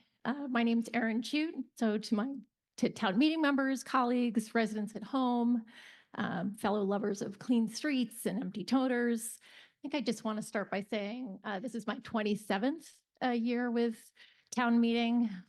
Thank you. And I'd never imagined I would be spending this much of my career talking about garbage. And when I became commissioner almost 4.5 years ago, friends in town would joke that I talk trash, and I always responded, only when it's on the agenda. And for years now, it's been on the agenda. And here I am tonight to talk trash literally, but more importantly, to talk about service, accountability, and making decisions that are hard but necessary. So let me just begin with this. We have an incredible workforce. I want to recognize Spencer and Doug and Charlie. Actually, both Spencer and Charlie were two of the individuals that left the town when we eliminated early quits and then came back. We're glad to have you here. Really, I have great admiration for the people who show up every day and do the very gritty behind the scenes work that makes Brookline run. If you talk to any of the directors, you will see that they take great pride in their staff. And I truly, deeply respect the desire that some of you have to keep curbside trash collection in-house because it comes from a place of loyalty, values, and respect for municipal workers. And I just ask that you respect all municipal workers. We are 85% a union shop. We love our employees. And this service is draining the capacity, the morale, the work of all of our employees. So in terms of will we be able to fill these positions? The answer is absolutely not. We will not be able to fill these positions. We have tried to fill these positions. We negotiated in earnest with the union. There are real reasons why early quit failed. And I would be glad to answer that question later. But in terms of filling the positions, we will not be able to do that. And we will be at great risk with Casella in terms of what the contract looks like or could look like with 1 year or 5 years with taking out portions or all of the contract. It is incredibly risky and will have great financial bearing on the community. But more importantly, we will not be able to do this service. And so I think that to answer that question, we will not be able to recruit staff, and there are a whole host of reasons for it. The thing I wanted to mention around the staff is that some of the employees are employees that have been asked every day, if you have, all right, if there's more money, if you get to leave early, will you then do this function? And some have felt intimidated. They've signed on, or they've said, yes, I'll do it. And then they come back and say, I don't want to do it. I'm a carpenter. I don't want to pick up trash. And there's nothing wrong with picking up trash. There's nothing wrong with being a carpenter. But the fact of the matter is, we don't have the employees to do this function, and it is breaking us. It's breaking us to contract this out. This is the last thing a commissioner wants to come before you to do. Last thing. But this is the only way forward. And we maintain these employees with integrity and pride. They have a home with us in Public Works. 2 of the 3 will stay in sanitation. 2 will transfer to other highway functions. But I urge you to reject the Leibowitz amendment because it is going to be devastating for this community and for Public Works. Mr. Dempsey? Thank you, Mr. Moderator. Chris Dempsey, Town Meeting Member, Precinct 4. Full disclosure, my dad has been on SWAC for 19 years. Some people, when they leave for college, you know, their parents take up golf or bridge. My dad took up SWAC. We've heard from some very important voices tonight, and I want to acknowledge the petitioners of this amendment, people that I really respect, Mr. Leibowitz and Mr. Buono, Mr. O'Neill, who's been a role model for me since peer school, Mr. and Ms. Murphy, and others, including the workers themselves. We've only just now heard from staff on this issue, and I'm one who believes that Commissioner Shute is one of the strongest, if not the strongest, DPW commissioners in the entire state, and really applaud her and thank her for her service.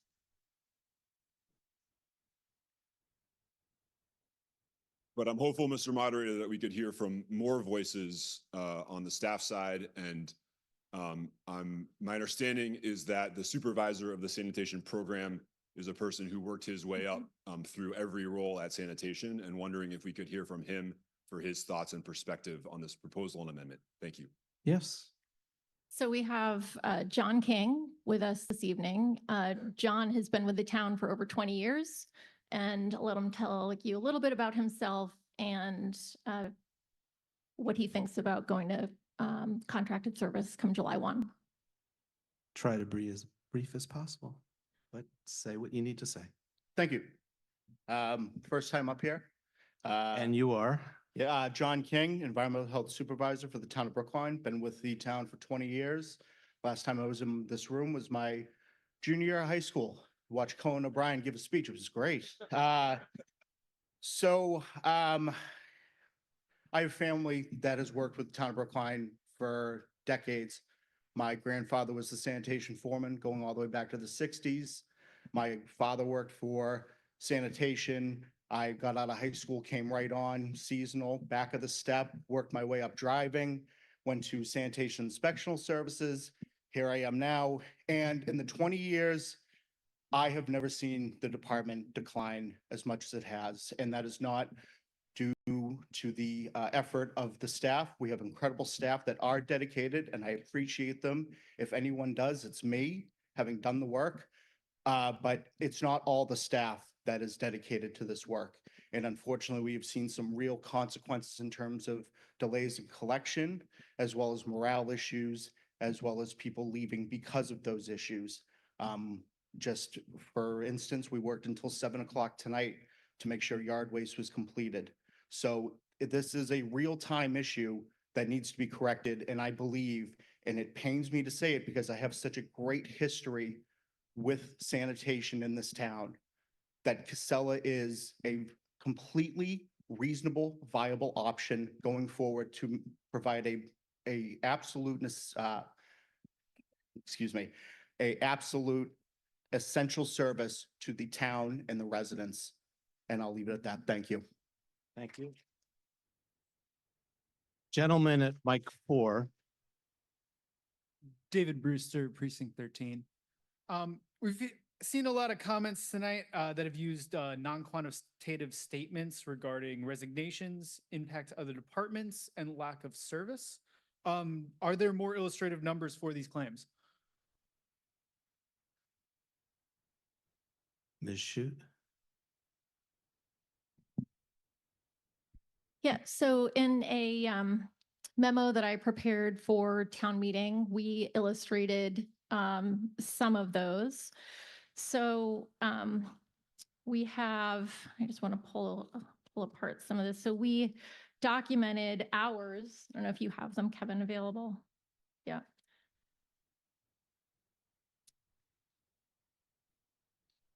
Okay, thank you. So last year, because we repeatedly had employees filling vacancies in sanitation, they were pulled over virtually every day. We had 5 employees resign. Every day, we are shifting 6 to 7 highway division employees over to the sanitation function. That's over 14,500 work hours per year. Those are work hours that aren't being dedicated to sidewalks, potholes, roadways, parking meters leading to lost revenue. I provided some examples of what we would have been able to do with those employee hours if we had been able to put it towards sidewalks. It was just shy of 1.5 miles of sidewalk.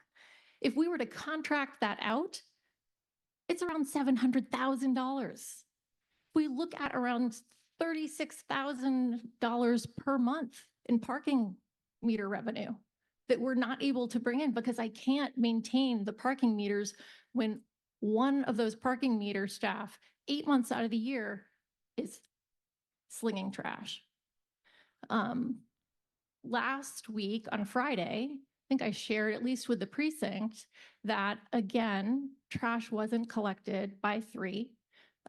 They call every employee, every division to try to get employees to come on overtime. It is incredibly hard. So on Friday, we had an athletic field supervisor collecting trash. We had a craftsperson collecting trash from highway. We had, what were the other 2?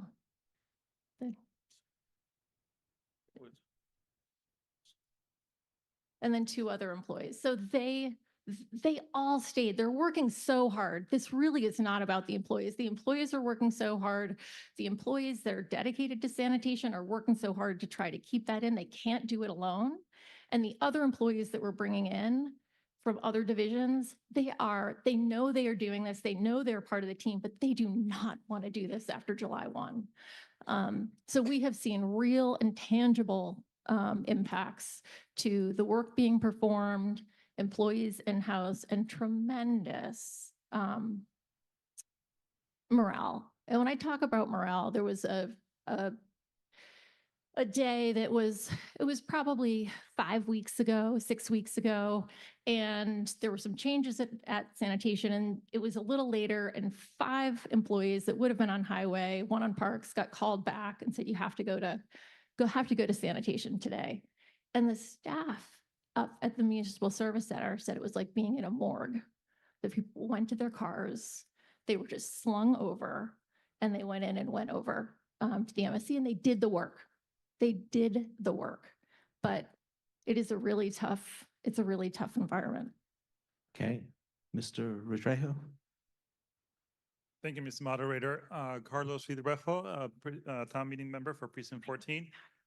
It's been mentioned that transfer station is the only Casella managed or operated transfer station within the 128 loop. The current contract includes a host fee of $17,000 per month for the duration of the 5-year agreement. Why is there no escalation in the clause? Why is there no escalation clause for this fee as there is for the fees paid to Casella by the town?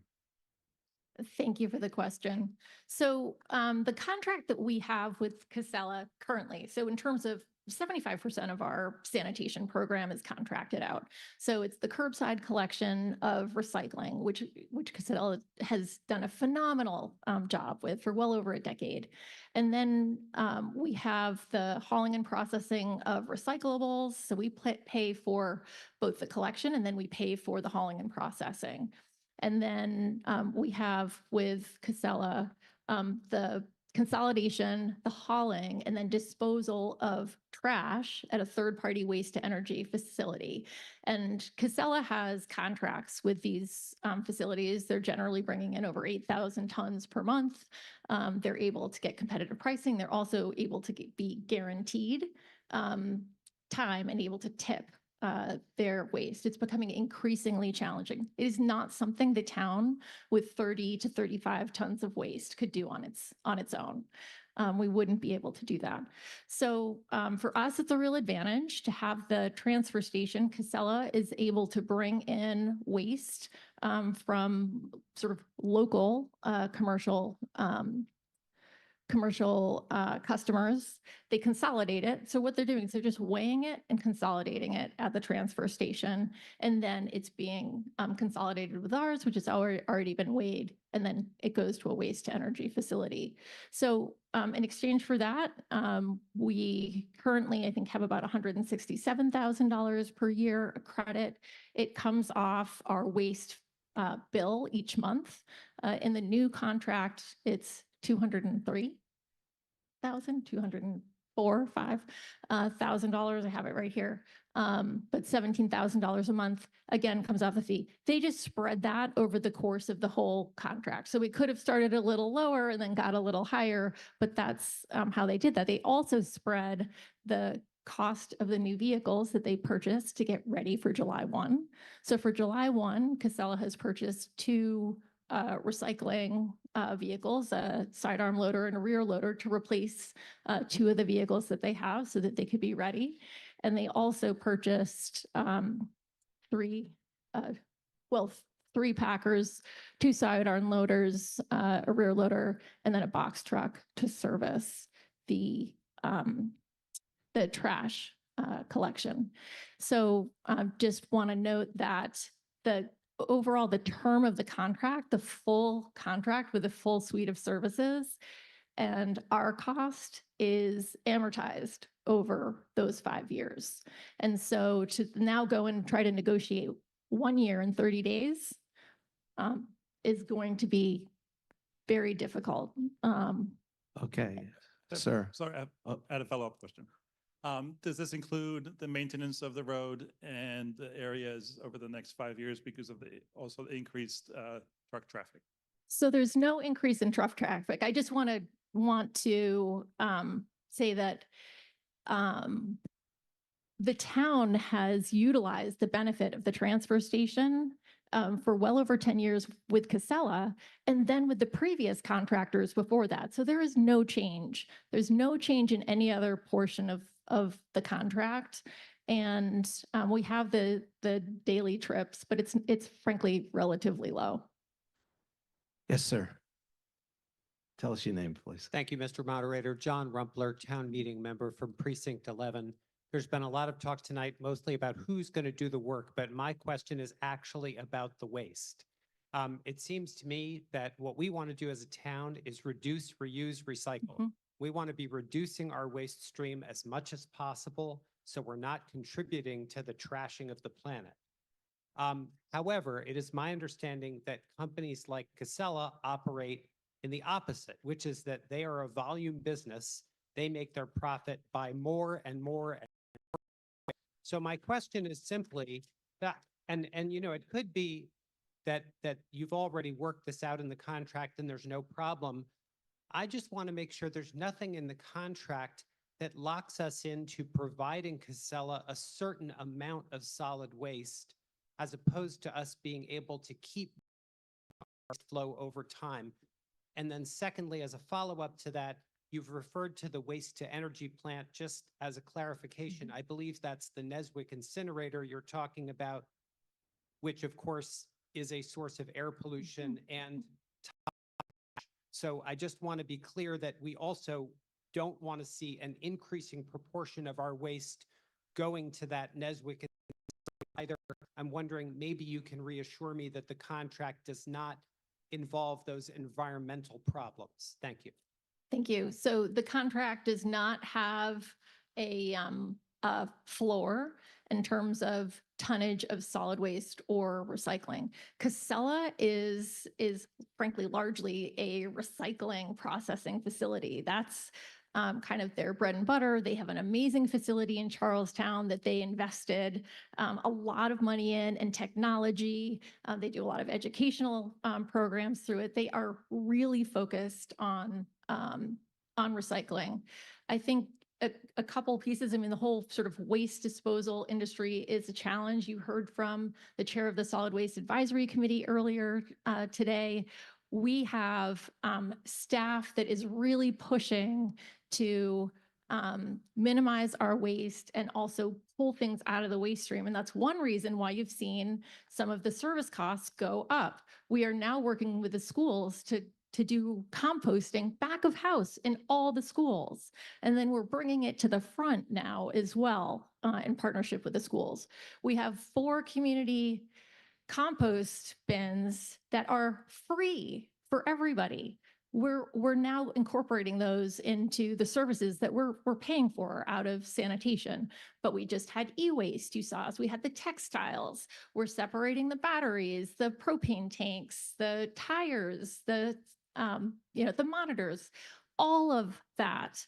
We have Household Hazardous Waste Day once a week. They don't do that in any other community. We have yard waste once a week. They also don't do that in most communities. You have tremendous service here, but we're very much about reducing the waste. And we have great educational programs to do that. We have a zero waste program manager, recycling coordinator, all working under John and with our sustainability director. And it is a real focus, and we've seen a lot of success over the years. Thank you, Mr. Berger.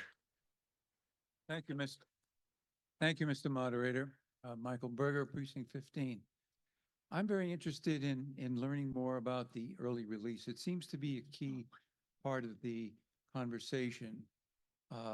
And I'm wondering if the commissioner might show us how early release, what impact that could have on, does have, or did have, could have on other operations in the, also morale interactions of other employees in DPW. Okay, thank you very much. I see that as 2 questions. One is a little bit on sort of the early release program, and maybe the other is impact on other divisions, which I'll let a division director share. So early release, or what the staff love to call early quits, it was based on mutual accountability. It started in 1997 with an MOU, and it required that all trash be collected and that employees stay late when necessary. That was the deal. You leave early if all the work was completed, but only if the routes were done, trucks were cleaned, and staff communicated with supervisors. And over the years, there was a systematic and chronic breakdown in that accountability. So staff left early, even when trash was missed. There was little or no communication with supervisors. The routes were sometimes left incomplete. Complaints with residents rised. Supervisors really couldn't enforce the expectations. The employees simply refused to stay. And other employees had to collect those missed collections, those missed stops. So as part of this agreement, some people would be working 4 to 6 hours and then leave. Sometimes waiting for everyone to finish, sometimes leaving on their own. And other public works employees were working a full 8-hour day, sometimes going to pick up those late stops. And there was a lot of dissatisfaction among the other employees who just said, this isn't fair. This isn't fair. They're gone. I'm doing their work. How does this make any sense? So it wasn't taken away. The supervisors actually really tried to work with the staff to improve the communication, to improve the accountability. But I think as what you've heard before is if you don't have all of them working together, then it starts to break down. And I think historically, there was really a tight group that worked so hard together, a lot of local Brookline folks, they had their hearts in it, and they were committed to it, but we've just had a change. And one employee was recently asked, hey, would you work for sanitation? He's been filling in and doing an amazing job. He said, absolutely not. Because with early quits, I hustle and break my butt, but then other people aren't doing their part. And then I become known for doing their route and picking up their slack. And that was part of the problem too, is there was some inequity even among sanitation for picking that up. So, you know, it really went away because sort of the tenets of the agreement were being upheld. But maybe we could hear from you, Jay, just in terms of how you think it affects other divisions. Quickly, please. Yeah, Jay Hersey, Director of Water and Sewer. Appreciate the question. I have great concern with how the other DPW employees would consider the early quits. I got folks in water and sewer that are doing the dirty work. They're in the trenches, they're wet, they're miserable all day long, sometimes coming in the middle of the night, you know, fixing a broken water main so folks have water when they wake up in the morning to take a shower, brush their teeth, everything else. And they don't get to go home. They have to stay the rest of the day. And to have one division get a certain set of conditions versus another is it's kind of tough for the rest of the folks to have to bear. So just please keep that in mind when you're talking about early quits, because it does impact other DPW workers. Thank you. Thank you. I have a motion to call the question from Mr. Kitoff. I'm going to take the motion to call the question. Let me tell you the speakers, and these are all speakers against the motion. Jonathan Klein, Rob Daves, Janice Kahn, Hugh Madison, Sean Lynn Jones. We have the folks at the microphones, Mr. O'Leary, Mr. Birnbaum, Ms. Bastian, and Ms. Jonas. So are we ready to have are you guys ready? Okay, so I'm going to allow the vote to call the question. A yes will terminate the debate. Oh, I heard a second.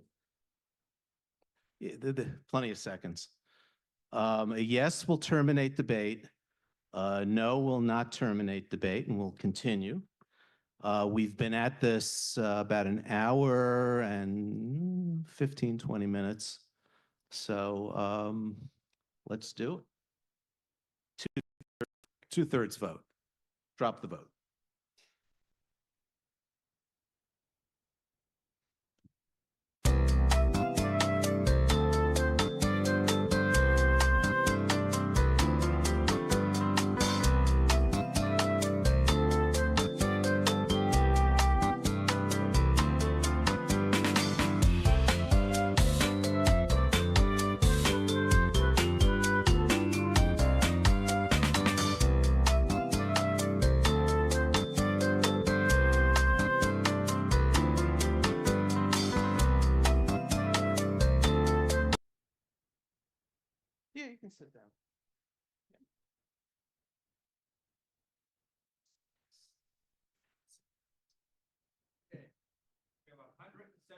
yes, 53 no, 7 abstentions. The motion to terminate debate passes 172 to 53-0. So I think we're now 7 abstentions? 172, 53, 7. So now we're ready to vote on the Lebovitz motion. The motion is on Article 9 Supplement 3. A yes vote will reallocate the money away from contract services to personnel. So a yes vote is not to privatize. A no vote is to continue with the Casella contract. Okay, everyone knows what they're going to do? Okay, let's drop the vote. And this is a majority vote.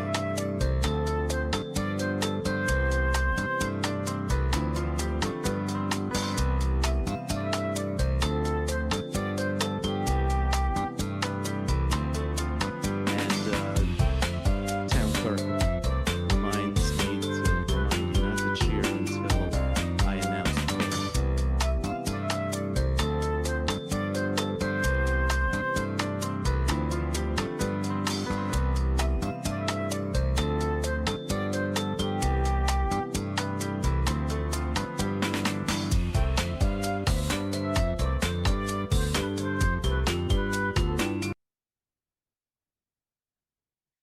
Yes, 153 no, 13 abstentions. Motion fails. 63 yes, 153 no, 13 abstentions.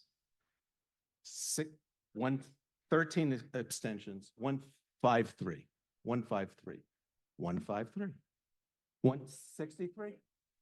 I'll read it again. 66 yes, 153 no, and 13 abstentions. 66 yes, 153 no, 13 abstentions. Okay, so it's now 11:15. What we have left to do is the departmental contracts. I'm going to, well, before I entertain a motion to adjourn until tomorrow, I'll announce that a bracelet was found in the women's bathroom and turned into the town clerk's office. So if you're missing a bracelet, see who? See staff in the hallway. So we have a motion. Do I hear a motion to adjourn? And it's seconded. Okay, let's drop the vote. And we'll be back here tomorrow, assuming this passes. We'll be back here tomorrow at 7 to continue the budget, and then we'll get into Articles 10, 14, 15, and 20. Please vote before you leave.